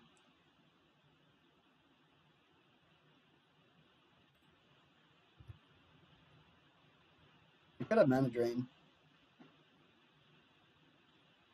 So we'll see if they just slam the Mindslaver or wait a bit. I mean, we could just upheaval now and just go Forest Arbor Elf, and that's fine. Black Lotus. Okay, that's scary. I hope they don't have Ugin. But that's good to know about because they could have just turned 1 to Karn post upheaval, and that would have been way better than our turn 1 Arbor Elf. Alright, what are they playing? That's scary. This is going to be a huge thing. Or maybe they just needed the white fixing. Oh, Fracture Identity or Oko. Okay. Yeah, I think we need to upheaval as much as I would love to do something more impressive. Hopefully they don't turn our Arbor Elf into an elk.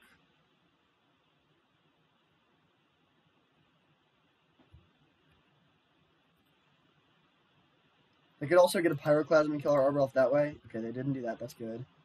Giving them an island. So we know one of their cards. We don't know the other. It's nice the fractured identity is gone now. Like, we can upheaval and then... I mean, they still got to get rid of our Oko, but that's it. All right, nice. They made a food. That's good. So, yeah, we are just going to upheaval now. I would love to wait longer, but we can't afford to just get owned by these two planeswalkers, and we'll just sack this food.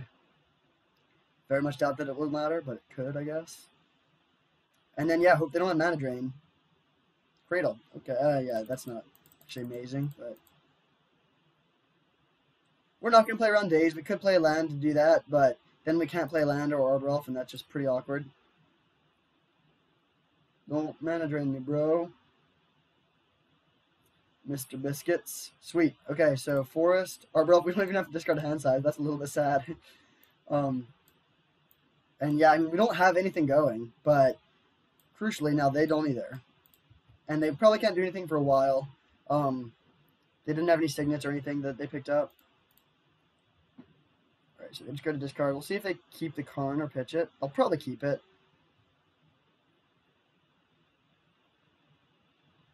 Best draw would be Edric.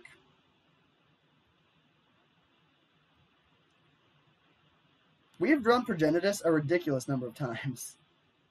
Nice. Beautiful. Exactly what I wanted. Alright, so they keep the Karn. We'll hit them for 1. And then we can natural order for Craterhoof just to hit them for 6. That puts a pretty quick clock on them. I think that actually is worth it. We could also just get a Slime Ball and blow up their island, but I'm scared of their deck. Like, they have some powerful stuff going on, and I think I just want to be fast. They don't have mana drain mana, luckily. This is basically just a glorified questing beast.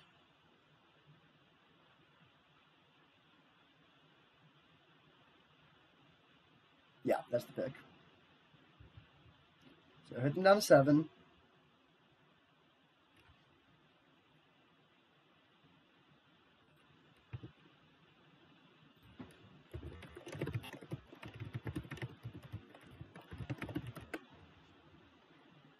But this could be hard for them to deal with. It's pretty big, and they already went through Fractured Identity. We haven't actually seen any other answers, I think.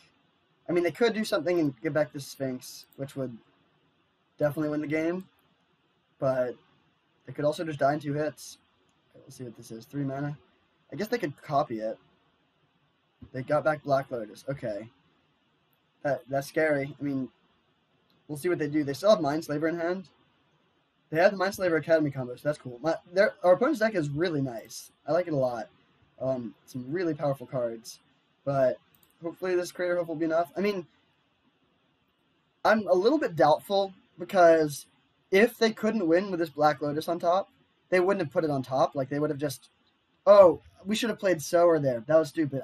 Yeah, we definitely should have played Sower. I guess if they play a clone, then we'll be happy we took this, but having 2 lethal attackers would be good.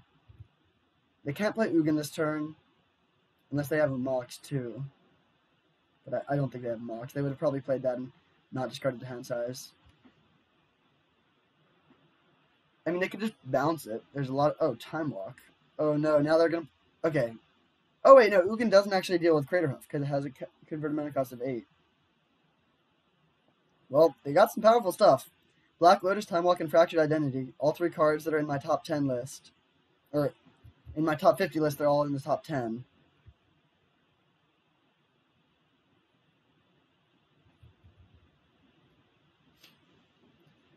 They're cracking it this turn.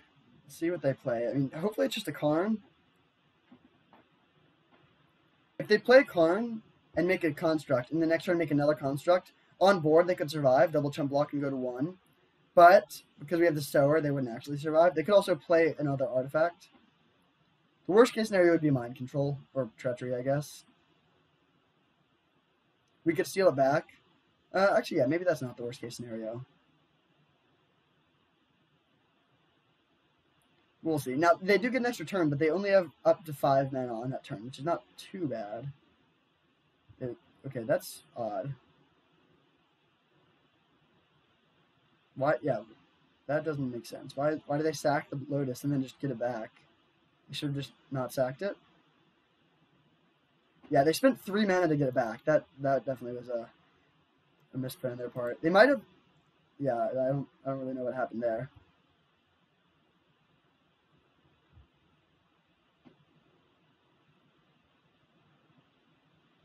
I like that they have Teferi there. That's cool. Funeral, not scary. Karn doesn't do it. Um, yeah, I mean, I think we should be in pretty good shape. They have 7 mana, so they could play some stuff, but we haven't seen anything that would do it. I guess they could go Snapcaster, Fractured Identity. That's the worst case scenario. That would be bad. And they do have enough blue mana. Crackle Litters for white, and that would work. Hopefully they don't have that.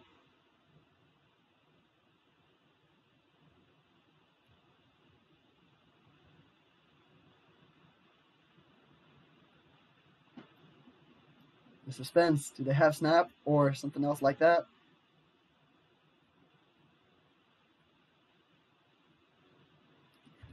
We have drawn Progenitus a ridiculous number of times. Okay, Karn is not going to do it. They'll probably plus and try and hit 2 really good things, but they'll almost definitely hit at least 1 that we can beat. Also, again, time is a bit of a consideration. Even if they did manage to win this one, I don't think they could win game 3. So plus mana drain to Fairy. Definitely giving them mana drain. Wait, have they played land? They have played land, but we're still giving them mana drain. If they had like Mox Pearl, bounce your thing, that's bad, and we can win them without casting another spell. I love this deck though. Teferi is a sweet card too. Teferi, Fractured Identity, Lotus, Time Walk, the Mindslaver Academy combo, Balance, double on color Signet.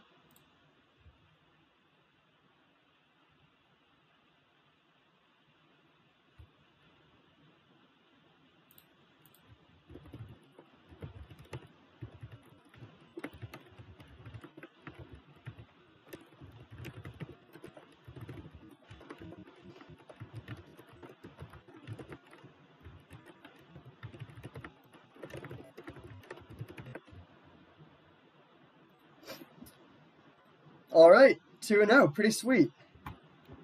All right, on to round 3 and on to the trophy. I gave this deck a 6 out of 10, but maybe it's better than I thought it was. Definitely has some really powerful nut draws. And we have, I think, so I've been complaining about drawing Progenitus a bunch, which we have, but we've also drawn a 1-drop a bunch. I think we've had a 1-drop on turn 1 in every game. I mean, partially, have we even mulliganed to that, or? I can't remember if we've mulliganed. We might have mulliganed once, but not much. We've just naturally drawn 1-drops a lot, so that's very lucky. I would definitely take a hand with a 1-drop and a Progenitus over a hand with neither of those.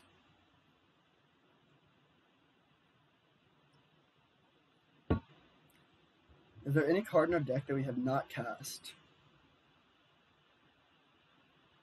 I think we've cast every card at least once. Oh, maybe we haven't cast... Oh, no. Have we cast Crater Hoof? I don't think we've cast Crater Hoof. We haven't cast Harmonize either. Hopefully we do both of those this game, especially Crater Hoof. And in a game that, I guess you have to resolve it, you can't just cast it. Oh, man, I was talking about hands of the Mana Dude and a Progenitus. We can't keep this. Like, I would...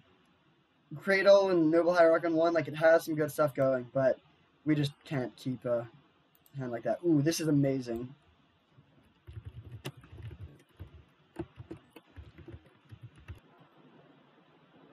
Nice. Playing against someone who's seen a couple of these videos. We obviously need forests, like Forest, Island, Elvish Mystic. Edric is great. I think we're going to put back the Finale. It's a bit better of a late game card.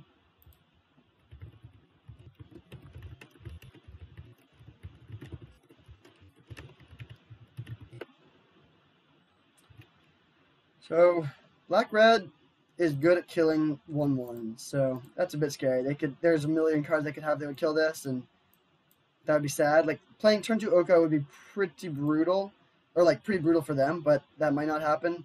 And then we'll also see if they're playing Grixis or just Black-Red, or like, I mean, there's a lot of combinations, but Grixis is probably the most likely.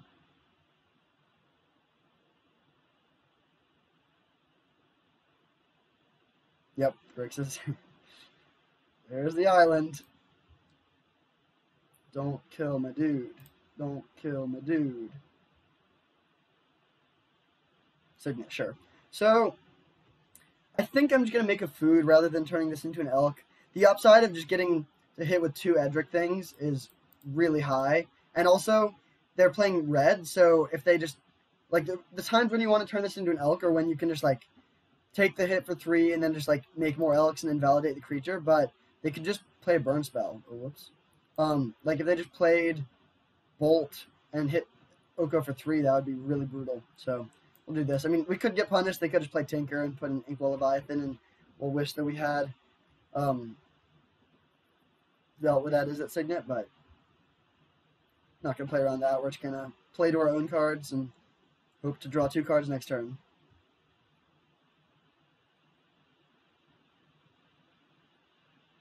Three mana. What is this? Seasoned Pyromancer. Okay, I mean, that's solid. That messes, like, they can chump block this 3/3 for a long time now. Okay, discard Wasteland deck. Deck is a bit interesting. I guess stealing a food isn't that impressive. Okay, that's a fine draw. So we'll start by casting Edric and turning this food into a 3/3. No value in stealing the Seasoned Pyromancer. Obviously, cannot attack with the Elvish Mystic now, but they pretty much have to chump this. I mean, they don't have to, but drawing a card with Edric would be pretty good, so they'll probably just throw this Elemental under the bus.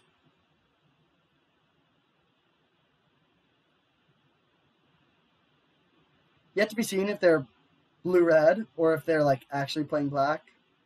Again, you know, they could have a blue-black fetch land polluted Delta and just have this so that they can get red with it.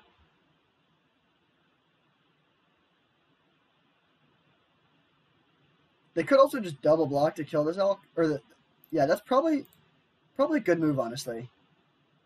Oh, Hardcore 81, you know what's up. Because they would just have to keep chump blocking this every turn if they wanted to deal with this Oko. So we are going to play Derogatory Speaker, threatening to draw 3 cards this turn. That's pretty good. Could sweep our board, but we still have Oko. If they went Plains Fractured Identity, that would be quite bad.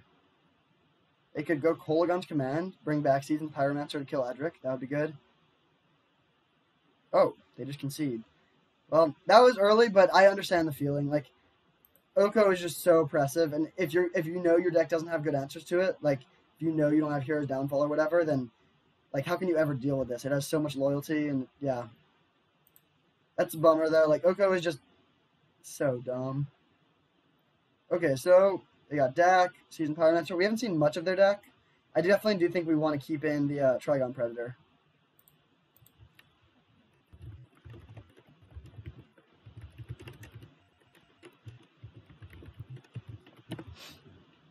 So yeah, we'll just run this back. I don't think we want to make any changes here. Yeah, I mean, there's a chance they're semi-aggressive, in which case Kitchen Finks would be good, but we're not going to do that yet.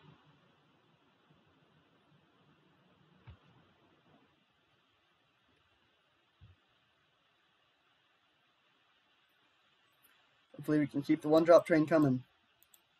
Don't know how I got away last round. There, I mean, yeah. Like they can play to the board fairly well. If we played Oko on turn 3 on the draw and they had like turn 3 Seasoned Pyromancer put 4 power onto the board, that could beat Oko maybe. I mean, it still goes. So yeah, if they like, especially if they have any burn. If they didn't have burn, I guess that wouldn't be great because it goes to 6. They hit it for 4 down to 2. We turn it. We get an elk up to 3, and then if they can't deal with the elk, it can block the 2/2, and Oko will take 2 down to 1. So just Seasoned Pyromancer versus Oko with no other spells on either side. Oko does win the fight, but that's also assuming it's on turn 3. Yeah, and then like, yeah, I'm giving like best case scenario for ways that they could deal with it, and it's still good. Like this card is just so hard to kill for decks that are trying to rely on damage to kill planeswalkers.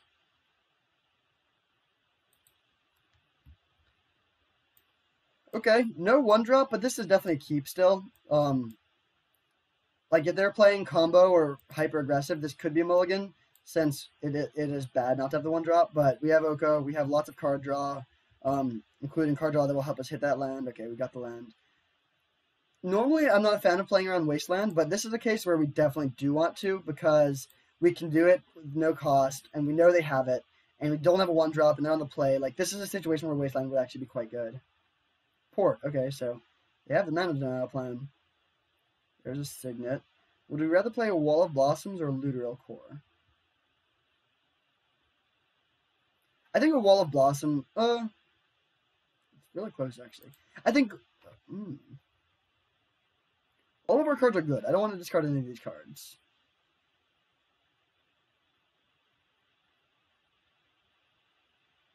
If we draw Edric, we'll definitely want to have the Looter in play. I think we're going to play the Wall. It's worse if we draw Edric, but it's a better defender against Oko. And again, I don't want to discard any of these cards.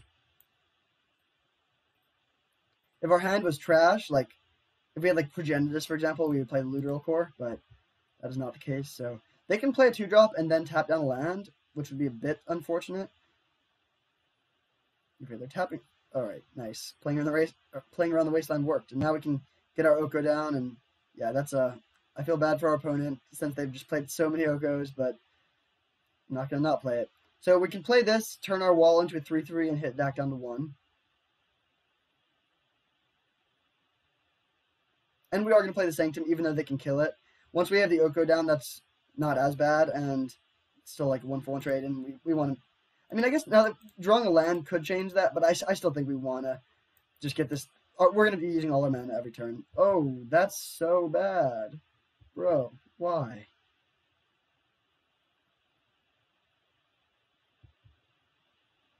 Okay, so, I mean, they could... I guess we can play spell no matter what this turn. They port 1 land, wasteland 1, we can still get the Looter in play.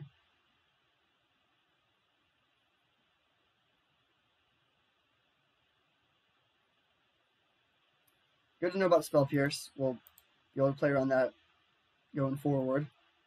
I still think even if we had seen that in game 1, we would play the Oko there, but still good to know about.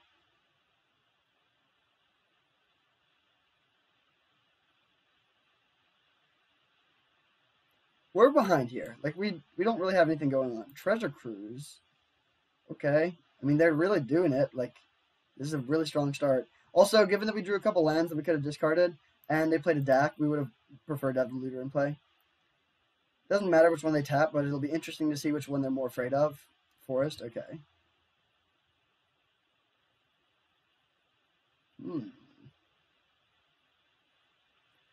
Alright, so which land player is actually pretty interesting, because they'll probably tap, like, whichever land we play here is the one we'll have double, because they'll probably tap, like, if we play Forest, they'll probably tap an island. And I think we would rather have Natural Order next turn, so we're going to play Forest and Looter. And then, yeah, I mean, if they don't have another counterspell, Wall of Blossoms is a great card to stack to the Natural Order, because even if they do counter it, that's not a disaster. Whereas, like, sacking a Mana Dude and then them countering it and getting a clean 2-for-1 is pretty rough. They also have drawn a million cards, so there's a good chance they will have a counterspell. We can't play Natural Order next turn because presumably they'll tap a land with their port, but we can just evoke a Muldrifter them, which is fine. Oh, they're tapping 5. Okay.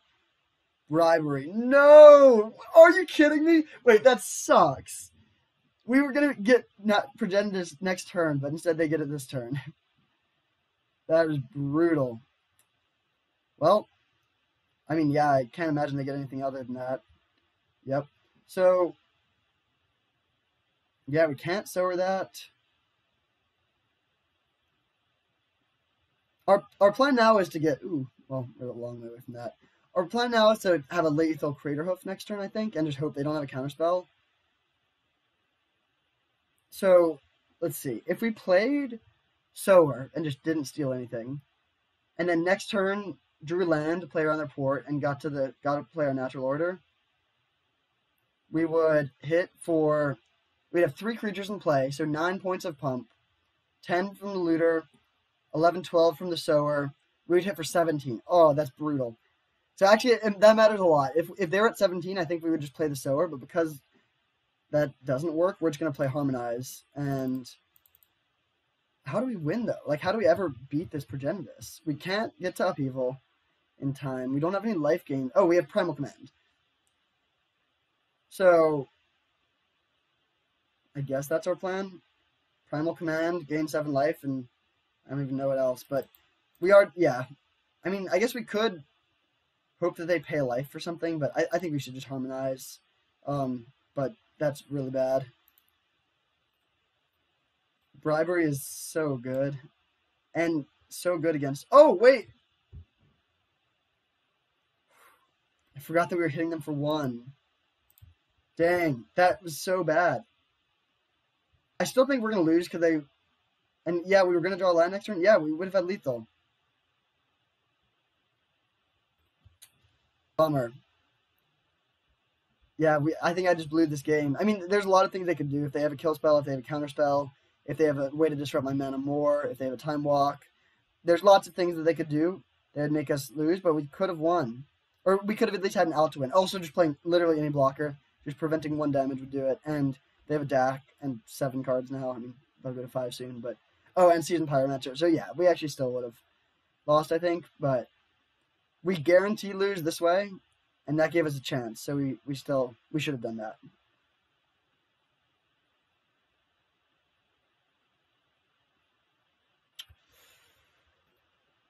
All right, you got me. Good to know about that. Yeah, that was pretty brutal. So Spell Pierce, Wildfire, Bribery, a lot of things to know about here. I think we have to cut the Progenitus. Like, we have 1 Natural Order and they have 1 Bribery, so we're equally likely to draw them. And then if we draw it naturally, that's bad. So we'll cut this. I kind of want Crucible against like Wasteland and Wildfire, but it's so bad against DAC. Like, if we just play Crucible and then they steal it and then they just can Wasteland us every turn. But I guess actually Wasteland isn't even that good against us because we only have 2 non-basics. Or, I mean, we also have Vista, but that doesn't work well. So we are going to bring this in. Hopefully they don't DAC it, but it has high upside. It's good against 2 cards we've seen and bad against 1 card we've seen. And we also need to cut something because we definitely don't want this. I do think cutting the Progenitus is smart here. We could bring in Finks. It pressures Planeswalkers and is good against Wildfire, or at least not terrible, but I think I'd rather just have the Finks. Or everything we have. So now Natural Order is looking pretty sketchy. It's really just Craterhoof. But I think that's enough. Craterhoof is really good, and I mean, just Natural Order for Acidic Slime is not great, but it's playable. So now, did we just never Natural Order for Progenitus? I think we didn't.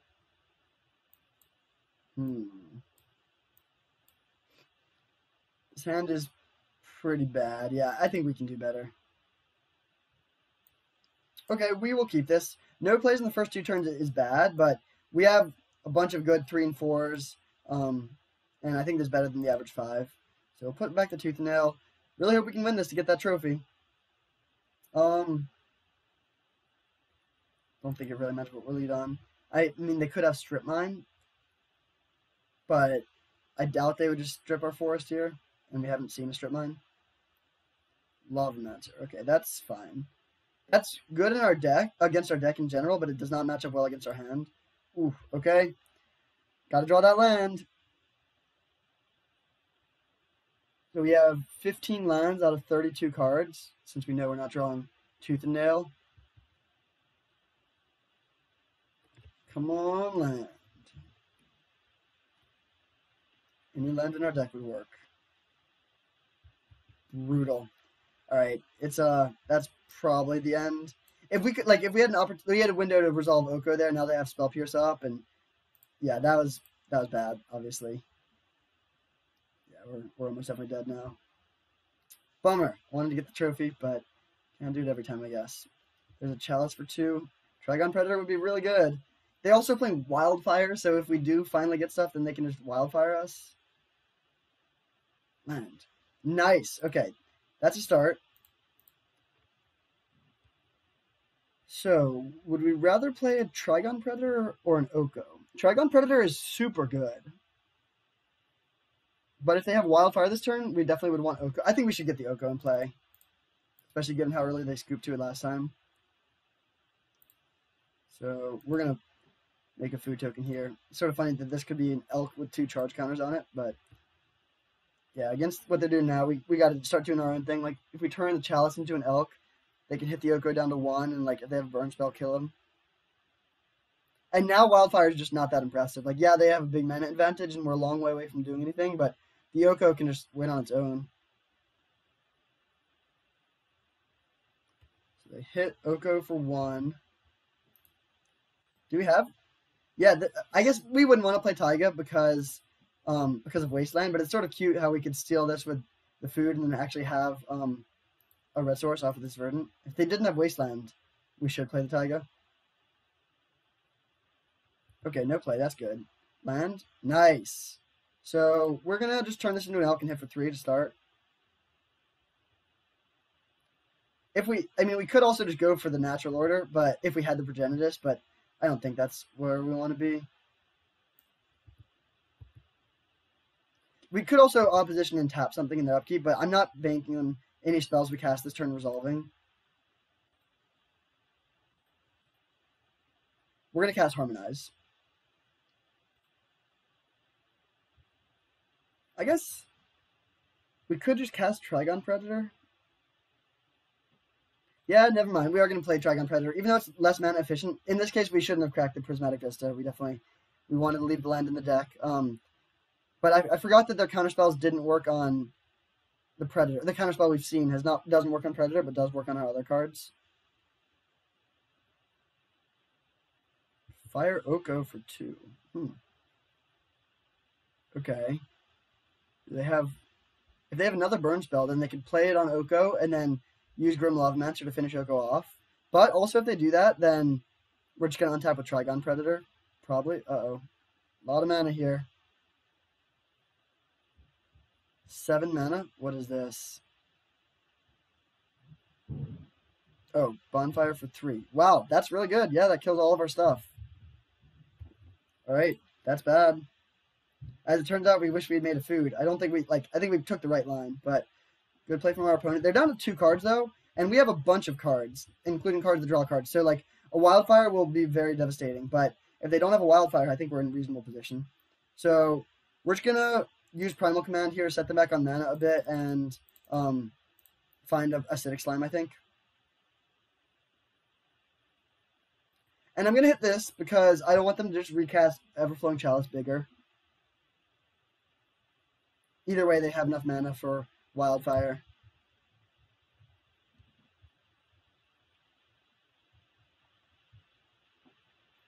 So what do we want to get? The main options are Muldrifter and Acidic Slime. We already have Harmonize for card draw, but Acidic Slime... yeah, I think we actually do want the Slime Ball. This will be really good if they... Like, killing this is nice, and especially if they have Wildfire. Like, right now it doesn't really look like they need the mana, but they will if they play Wildfire and blow up 4 of their own lands. So we know their hand is Signet and then 2 Unknowns. Alright, we were really far behind, but drawing a couple lands in a row is huge there. We're not too far behind anymore. Land? Nice. So we just want to keep on hitting land drops against the Wildfire deck. So we're going to go for Slime on the Chalice.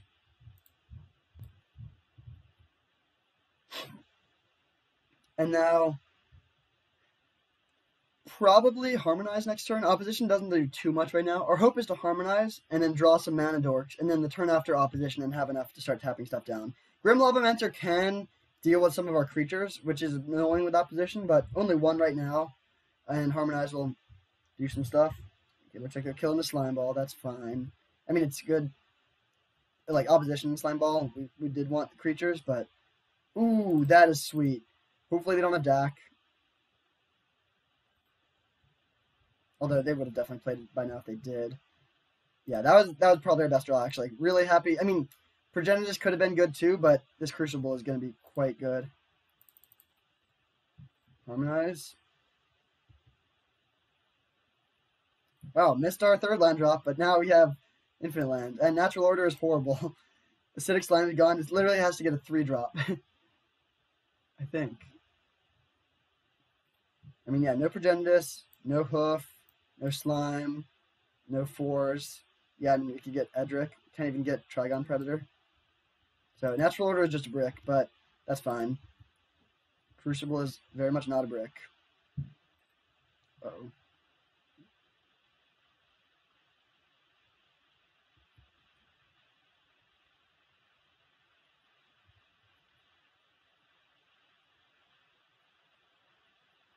This is a lot of mana. That's scary. Treasure Cruise. Okay, that's fine. That is not scary at all. So, let's see. Muldrifter. Okay, I think we're just going to play Muldrifter here. Yeah, that seems good. So we'll play Vista, crack it for an island, our last island, then play Muldrifter.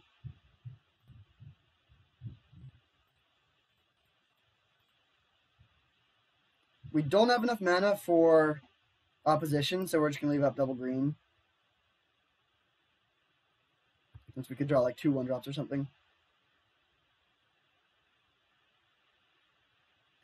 Do we Finale for 1? I actually think we do. We have so much gas in our hand.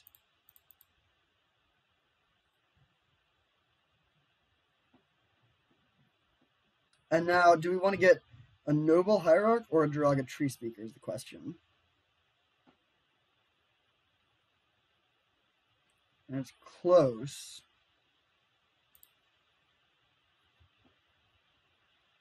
Let's see. Next turn we'll have 9 mana. Or 10, basically. I mean, if we get Duraga Tree Speaker, we'll have 9. Is that what... I guess 10 lets us play... Do we want to just upheaval? Next turn is the question. I kind of think we don't. In which case we should get the Tree Speaker. Because when we do eventually upheaval, that'll just give us more mana. And like if we did upheaval, if we got Noble Hierarch and went for the upheaval plan, we would have 10 mana. Or we would have... So right now we have 8. At 9 from the land. We play that, having 3 mana floating. And then play... Noble, and that's it. I mean, we could play Land, Noble, Crucible. That's not super impressive, so I do think we're going to get the Tree Speaker. Basically, Noble Hierarch is better next turn, and Tree Speaker is better every single turn after that. And I think every single turn after that is more important. If we were to just jam Craterhoof next turn, then the Duraga Tree Speaker is better because it has 1 extra point of power. And we could get, Pianker and Alar, so that's pretty solid. They can kill the Tree Speaker. Actually, yeah, that's pretty annoying, because now if we invest the 2 mana in this, they can kill it in response. Let's see if they're doing that now.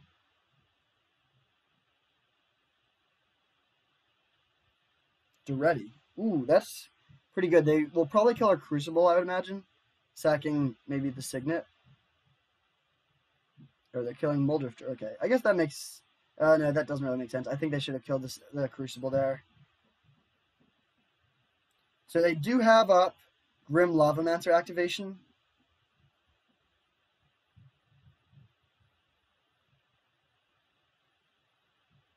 But we're just going to play into it and let them get their value. The reason being, I think we want to play Sower. And if we Sower, steal Pia... I mean, I guess they still can just kill it with Duretti. But, yeah, actually, yeah, we probably shouldn't have done this. I think we should have just played Opposition Sower.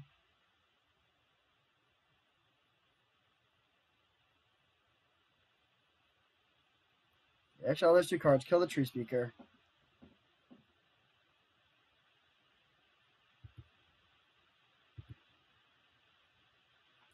And now...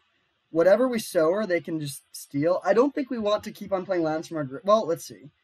Our life total is pretty low, and they have a decent amount of burn. How many lands are in our deck? We have 8, 9, 10 in our hand in play, 11, 12. So there's 5 lands left.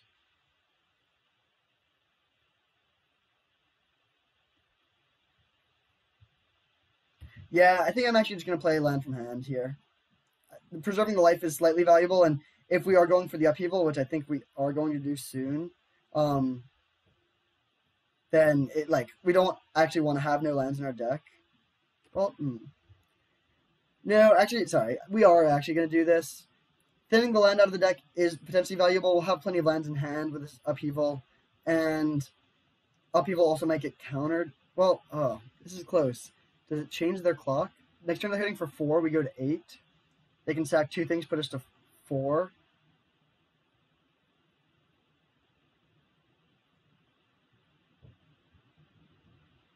I'm just going to play land from hand. I think the life total is worth it. And then the Sower is going to die, unfortunately, but it's going to die no matter what. And this saves some damage. So we'll steal the Pia and Kieran because it hits the hardest.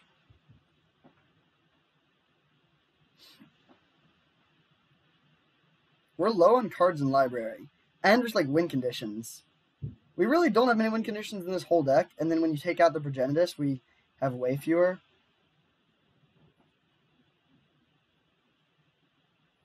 So they sack a Thopter, kill that. Yep. Sad, but expected. They can hit us for 2. Duretti is good.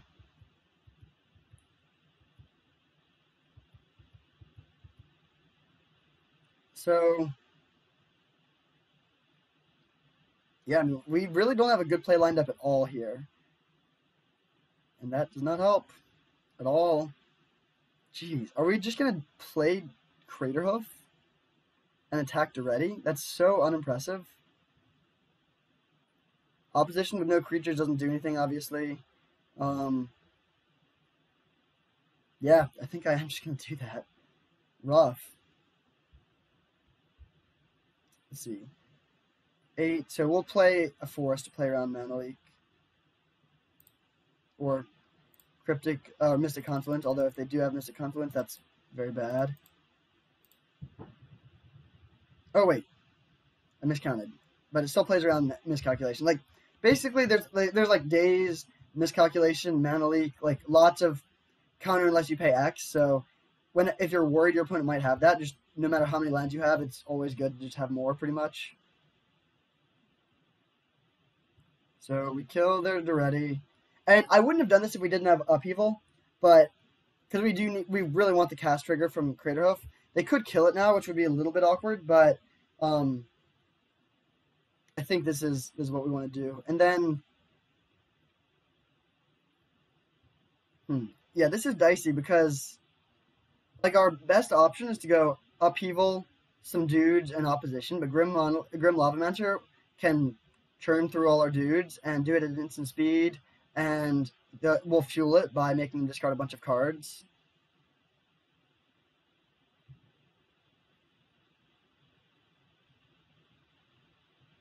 Yeah, what do we have left in our deck for win conditions? I mean, we have Tooth and Nail. That doesn't do anything. We really don't have anything. It's like all just 1-drops and lands. And like 1-drops and lands and Craterhoof can win. But if they kill this Craterhoof, I actually think we just are dead. Like, how could we ever win without this Craterhoof at this point? Maybe we do need the Progenitus just like because we're so threat light. Even though I don't like that they can just bribery it. Awkward. This deck really needed some more top end. I wish we had that Terrastodon. Terrastodon with Crucible is sort of nice. 18 power and not too much of a cost because you can just replay the lands.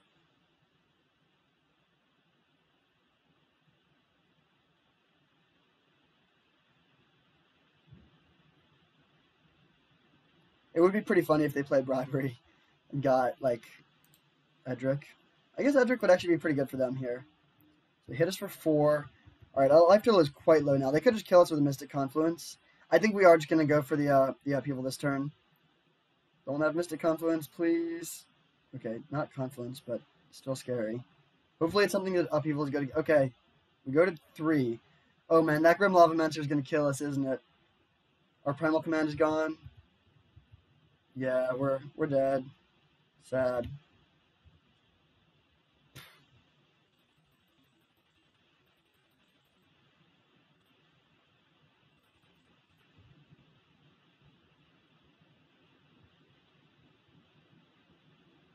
We have nothing. Bummer. Can't do Primal Command. Opposition does nothing.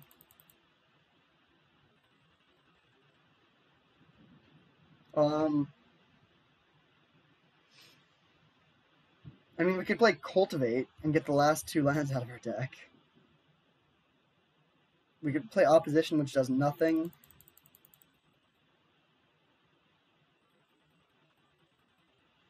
I think we are going to Cultivate, actually. Just getting... I guess we'll play a land first, play around Spell Pierce. But yeah, I mean, we're going to lose this game, which is frustrating because we have, like, infinite mana, but we just have too few threats in our deck. Days, sure.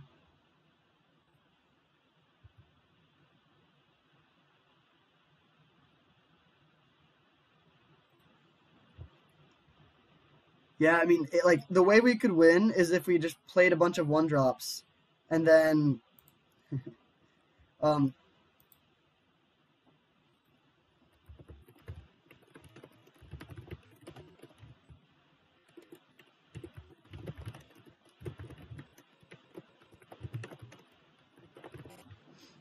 so put land into play, and then just pass and discard a million cards. If they don't play Lavamancer, we might have a chance, but I can't imagine a world where they don't play Lavamancer. We just need more creatures. Like, yeah, that's really what it's all about. Let's see, we want to keep 2 lands. Oh wait, we just have so many lands. Man, remember when we missed our 3rd land drop? There's the Lava Man. They are going to discard a million cards. Our Sower and our Primal Command are our 2 ways to deal with this, but they're both gone. And Finale's also gone, so we can't get it back from the graveyard.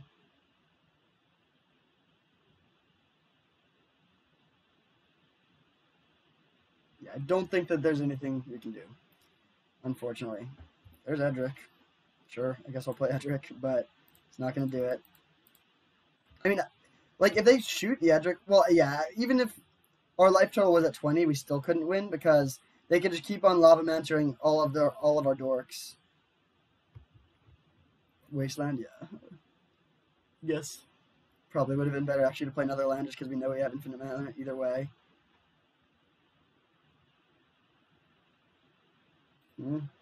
Alright, we'll play this and hit for 3. Hopefully they, I mean, yeah.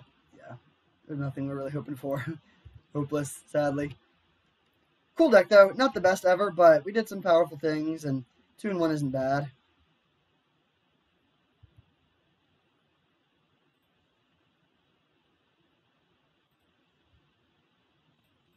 Like, we just needed, when we were just drawing all those lands, despite the fact that we were fetching them out of our deck, like, we needed to be drawing these cards. Like, even though they're weak, like, that would make opposition good. We had opposition for a long time, and it was just horrible. Alright, well, 2-1. That's how it goes sometimes. This deck, yeah, it was missing some pieces. It didn't have enough top end, and it didn't have enough ramp. And, like, in place of both of those things, it just had, like, some mid-range stuff, but not ways to actually win the game. Just, like, a lot of card draw that, like, wasn't actually doing much. I mean, it's possible we should have just left in the Progenitus, because there was a long time when we had natural... Yeah, they didn't play Bribery that game, and we did draw Natural Order. And so, if we had the Progenitus in our deck, I think we would have won that game, likely. So, yeah, I mean, maybe we're just supposed to play Progenitus and hope they don't draw Bribery and pretty much just scoop to Bribery. That doesn't feel good, but that probably is what we should have done. Yeah, Bribery is just such a frustrating card. But there you have it. 2-1, solid deck. Hopefully you enjoyed it. Hopefully you learned something, and I'll see you next time.